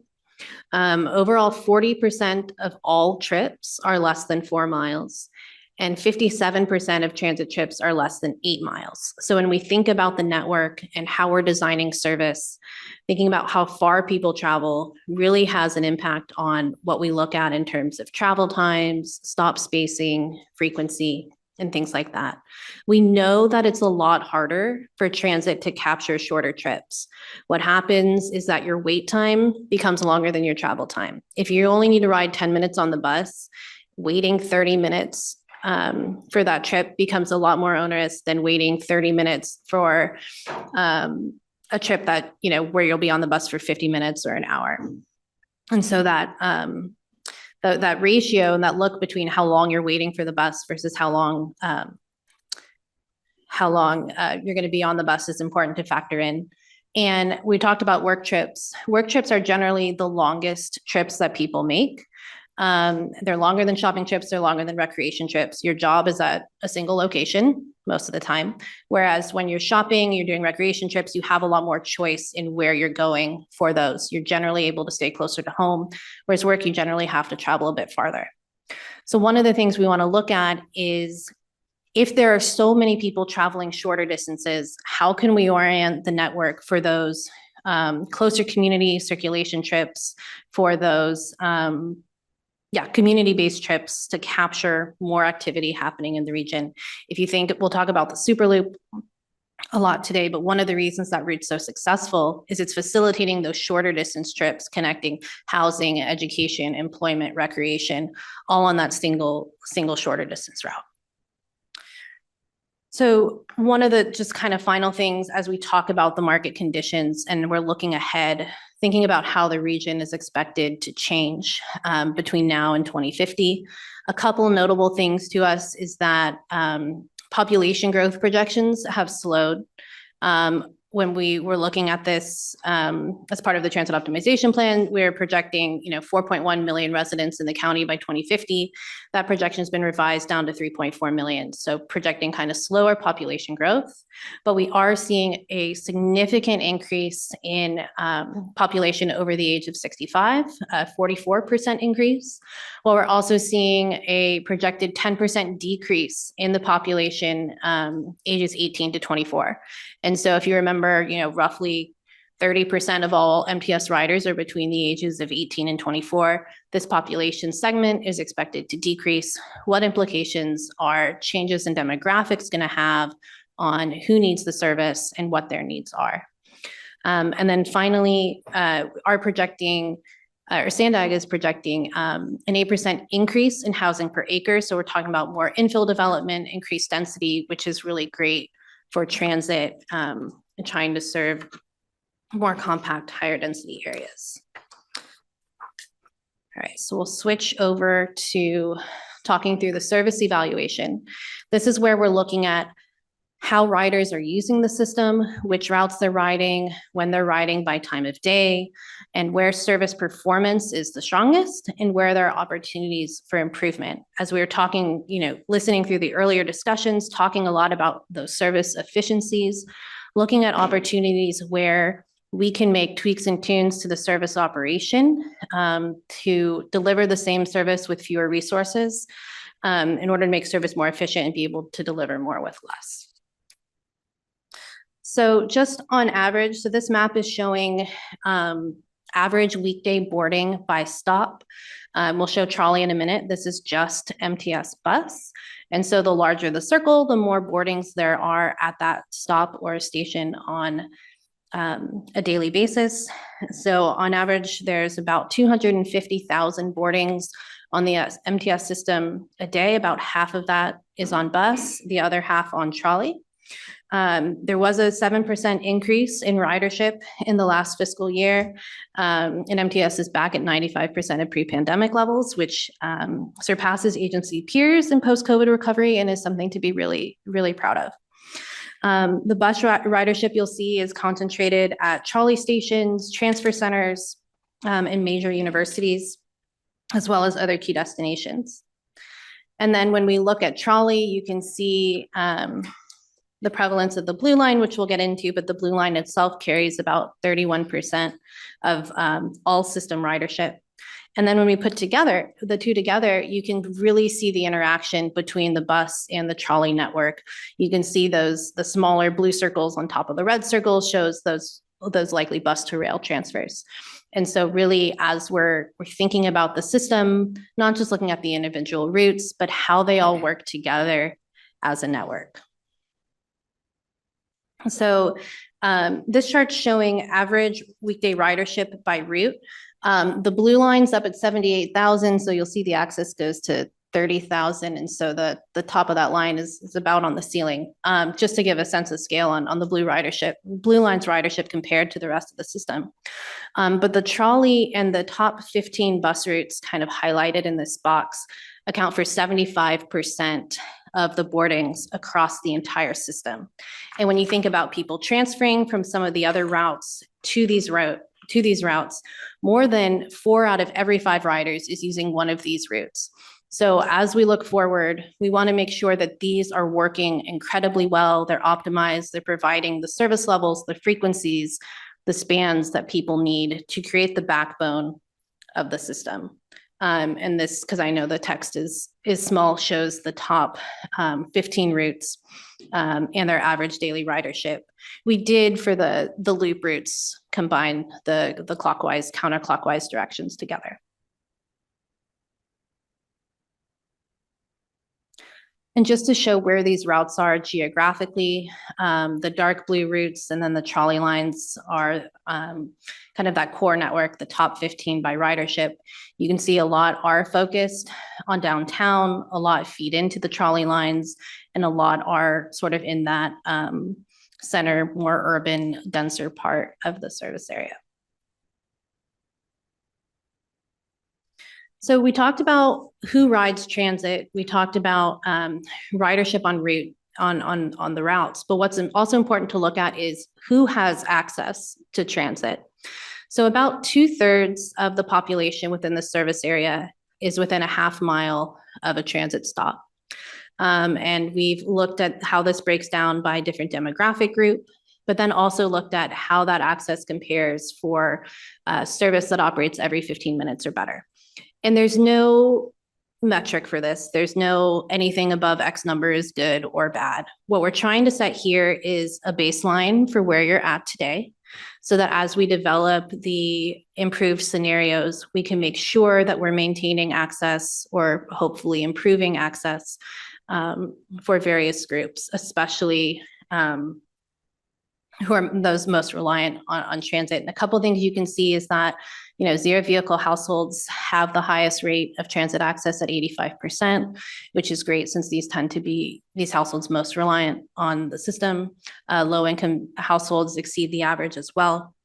And then seniors have the lowest percent of access to frequent transit.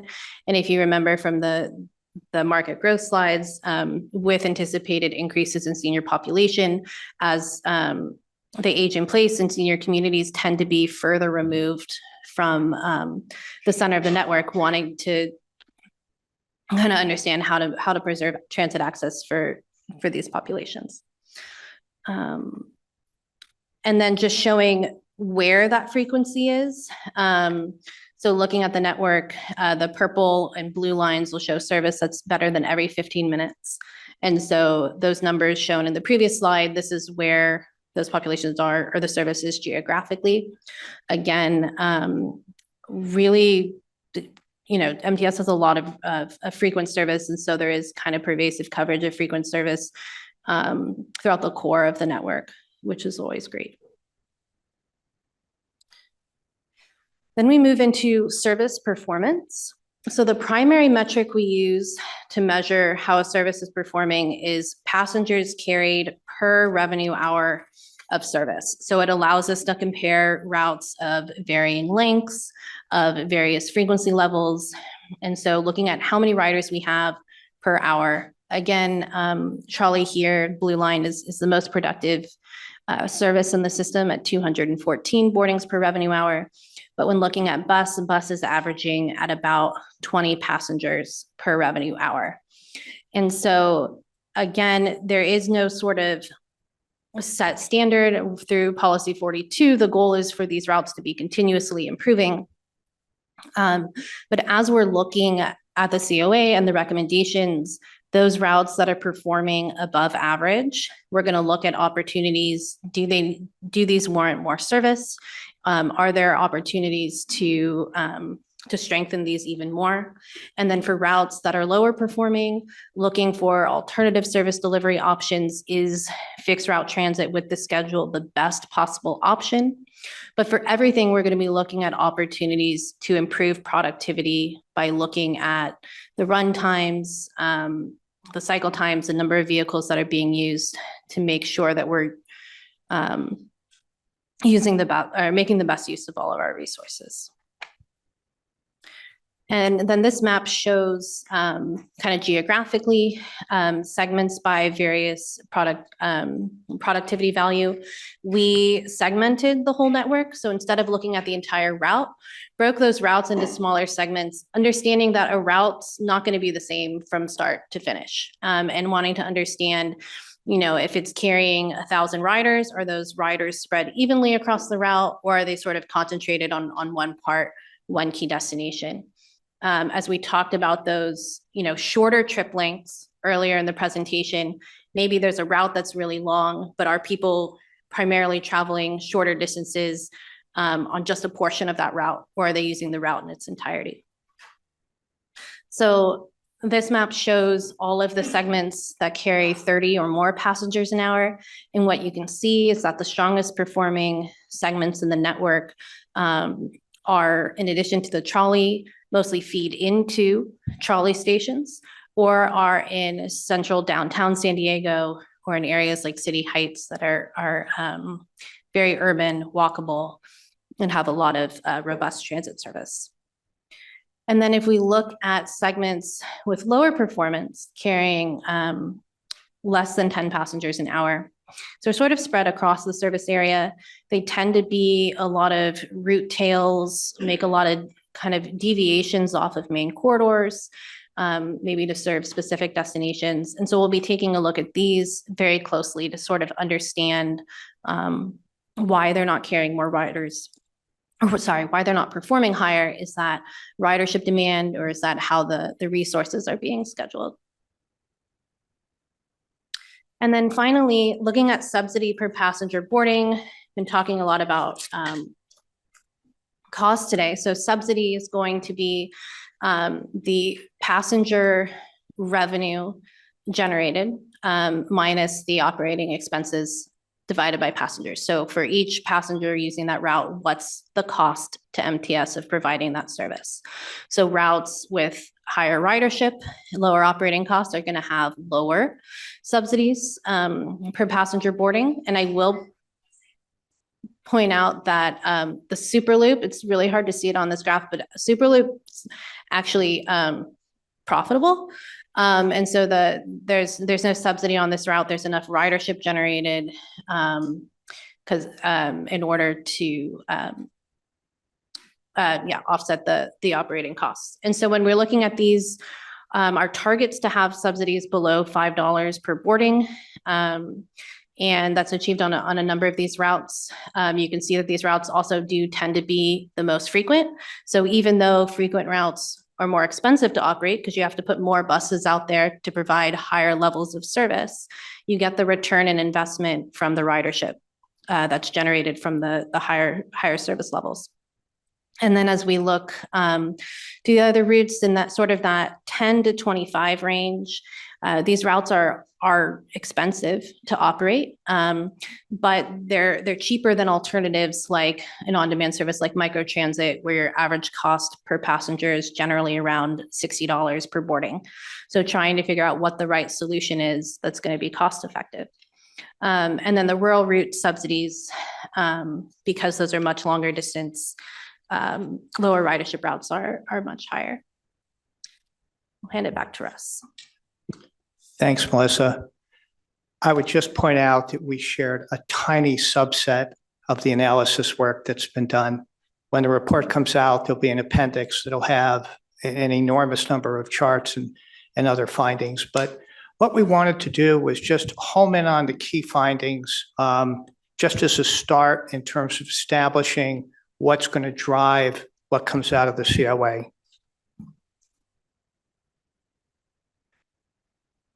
San Diego MTS is recovering ridership faster than its regional and national peers, thanks to a robust core network that's frequent. Again, as Melissa said, we want to make that stronger. We don't want to mess with it. 4 out of 5 of your riders today use it for part of their trips, which means making it reliable, convenient, just a great travel choice is core to anything we do with the COA. Second, the current MTS network matches geographic coverage with areas that show high propensity for ridership. What that means is while we're going to look for areas that have unmet needs, things that we're missing, generally your coverage is pretty much on target with the areas that are likely to use transit in particular. Third, scheduled service levels over the course of the day do not fully align with post-COVID travel behavior on both weekdays and weekends. You can see mornings have gotten a little lighter. I don't know if we all stay in bed longer post-COVID, but we certainly are out and about more in the evenings. You know, it starts around 4 o'clock, but it literally continues to 8 or 9 o'clock at night. Transit hasn't been doing that. We've very much been following the old weekday model where we serve the peaks and we have some service in between it. We need to think through that whole shape as we do the COA to better match it to how people are actually traveling today. Much of MTS's success is due to its trolley and top 15 bus routes, which account for 75+% of the ridership. Again, we want to maintain that, but we'd also like to add more bus routes to that in terms of being part of the core. The highest frequency routes, those running every 15 minutes or better, are your most productive and least costly on a per rider basis. Your frequent bus routes are averaging over 23 boardings an hour, subsidy of under $5. The not frequent bus routes drop down to about 14 boardings an hour and just under, well, $8.50 subsidy per boarding. As a comparison, trolley is running at about 176 passengers per hour on weekdays with a subsidy of just $1.62. So that's excellent. We want to build on that. We want to leverage it when we can. And one of the outcomes might be where we run a longer bus trip, where we give a small number of people a one-seat ride. We may want to run more frequency that connects to trolley so that they can enjoy the benefit of both of those. What that'll enable us to do is deliver more service to those people for less resources. Again, trying to be smarter with how we do business. And then lastly, MTS has an opportunity to better orient local routes to community travel needs to reflect how people are using it. As Melissa said, you know, right now we have a lot of shorter distance travel that's not work oriented. A lot of it stays within the community. And yet right now, MTS has a very regional network. Are there opportunities to kind of tune that up a bit, you know, to provide better community circulation? You know, for instance, in a community, you know, if there's key shopping areas, healthcare, schools, you know, that people use all the time, is that something where we necessarily need to make that a transfer? Or can we start to look at whether certain community shuttles might have a place? We can see up in the University City area that the Superloop is frankly just awesome. You know, it's been a lot of years since you had service that was actually profitable, which means if you cancel it, you actually lose money. So that's a great thing. Where else can we replicate that kind, pivoting off of trolley access to maintain regional connectivity? And that kind of leads us into the next steps. Because what I'm doing is getting a little ahead of ourselves. The plan is for us to come back at your next board meeting and conduct a workshop where we talk about a lot of this stuff. We're very interested in seeing how you look at your system, what your priorities are. We'll continue to talk about what we started here today, talk about how to shape the network around current and future market demand, customer expectations, and financial realities. Again, the design has to fit what you can do. We'll discuss why and how to make the choices that balance the necessary trade-offs that will ensure that your system continues to work into the future within the financial realities of the coming years, while still maintaining a robust network that meets your public mobility needs. So kind of think about this stuff because we're going to be continuing this conversation next month. Thank you. Thank you very much for that update. Clerk, do we have any public comment on this item? We have no public comments, Chair. All right. With that, then let's open it up to board discussion if there is any. This is an informational item. And seeing no board discussion, we will thank you very much for the presentation, and we will look forward to the workshop at the next board meeting. Let me ask Mr. Boyd, I know that the next item on the agenda is the annual performance monitoring report. I'm just gauging where we are in the meeting time-wise. How long do you anticipate this? Should we move it off to the next meeting, or do you think you can cover it fairly efficiently? It's not urgent to do this meeting. I could cover it as fast as you want me to. Okay. Can you do it in 10 minutes? Yeah. Okay, let's do it. Okay. Need to find the.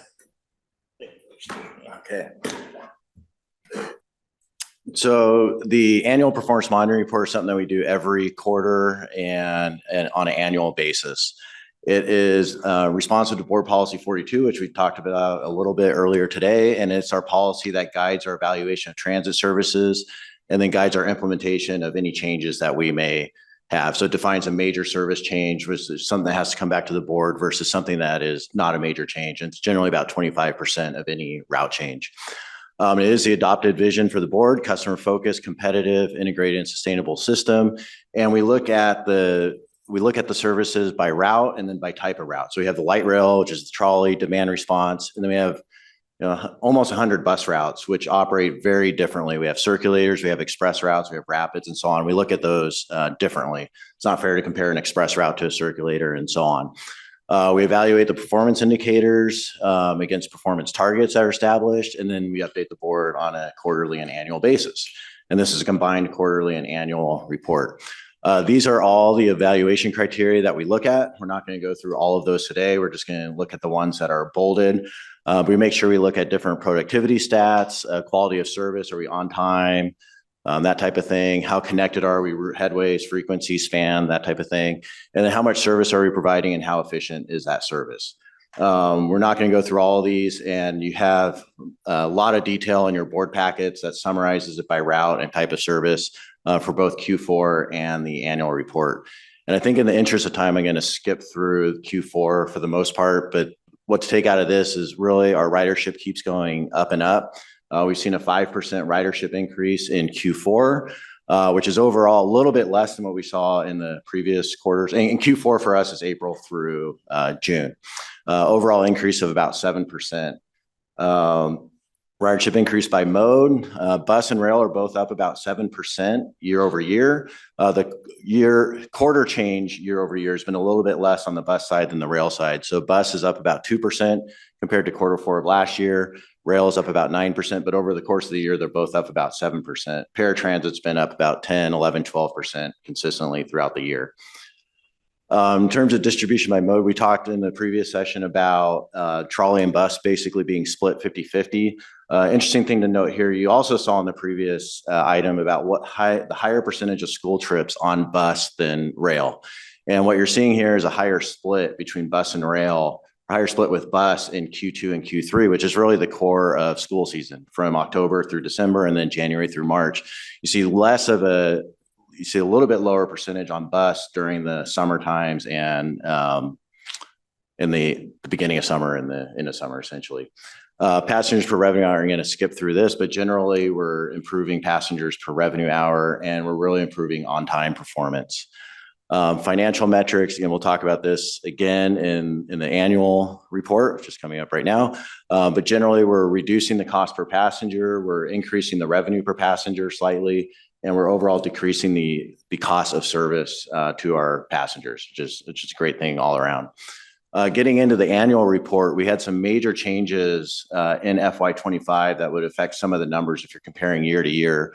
One is the discontinuation of the Sereno Valley Coaster Connection services. Those were 4 routes that basically served the coaster station. Sereno Valley brought people to the surrounding businesses. Those have been transferred over to NCDD because they're generally serving NCDD passengers. We increased trolley service at nights and weekends. And one thing about that is we're increasing service at the times that are the least productive. So some of our financial metrics have come down a little bit on the trolley, but we're providing better service overall. We're providing a consistent 15-minute service throughout the day and throughout weekends. The copper line was a new trolley line that we converted in East County from the existing green and orange lines, which I'll talk about in a second. And we implemented the Route 810 overnight Blue Line Express. The copper line is a new line east of El Cajon. We implemented this in September. It basically consolidated the green and orange lines east of El Cajon into the copper line. And a big reason for this, major reason for this, was a 1 mile long single track segment between Gillespie Field and Santee, which really caused some operational issues and delays and provided a lower level of service than we would have liked for the entire system. Our routes are very interconnected, so anything that happens on one route affects another route. So isolating the single track segment really has helped out the system. The benefits, for the most part, improved break times for trolley operators. They had a 6-minute break on basically a 140-minute round trip, which is not a long time. We've increased the break time at El Cajon. We've established a nice break facility at El Cajon. We've saved some costs due to shorter consists running on the copper line, and we've improved reliability. And I want to get into those stats really quickly. What you're looking at here is the percentage of late trips that have operated on each line comparing the first 6 months of calendar year 2024 to calendar year 2025. The copper line, we're running at 99.5% on time. There's no comparison to 2024 because it didn't exist.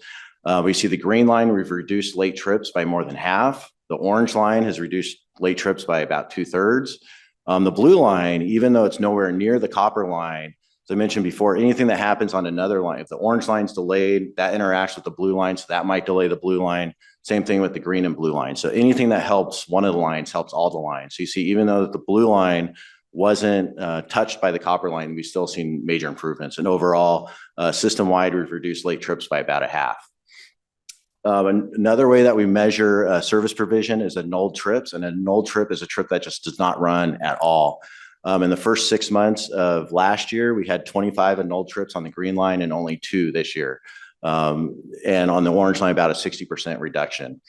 Same thing, missed trips is when we might turn a train short of its final destination or start it after its original destination. Generally, we would turn the green line short of Santee to make sure the westbound trip was on time. What you're seeing here is a reduction from 480 plus missed trips in the first 6 months of last year to 62 this year, so 87% reduction. So we're increasing some transfers at El Cajon, but we're dramatically improving the reliability across the system. The Route 10 Blue Line Overnight Express was a brand new thing for MTS. We've never operated, or it has been a long time since we've operated overnight route. This was implemented in January of 2025, and the reason for it is the Blue Line cannot operate 24-hour service due to freight running from 1 to 4. So we operate express routes serving some stations in South Bay, including San Ysidro, Iris, Palomar, 24th Street, stops near NASCO, the Harborside Transit Station, and Barrio Logan, and a number of stops downtown. And what we're seeing here is a month-to-month increase in ridership. You see in January, we implemented about 120 a day. Now we're up to about 240, and we're seeing increases every day. So the cost per rider is about $11 or $12 per rider on this route, which is about standard for other express routes.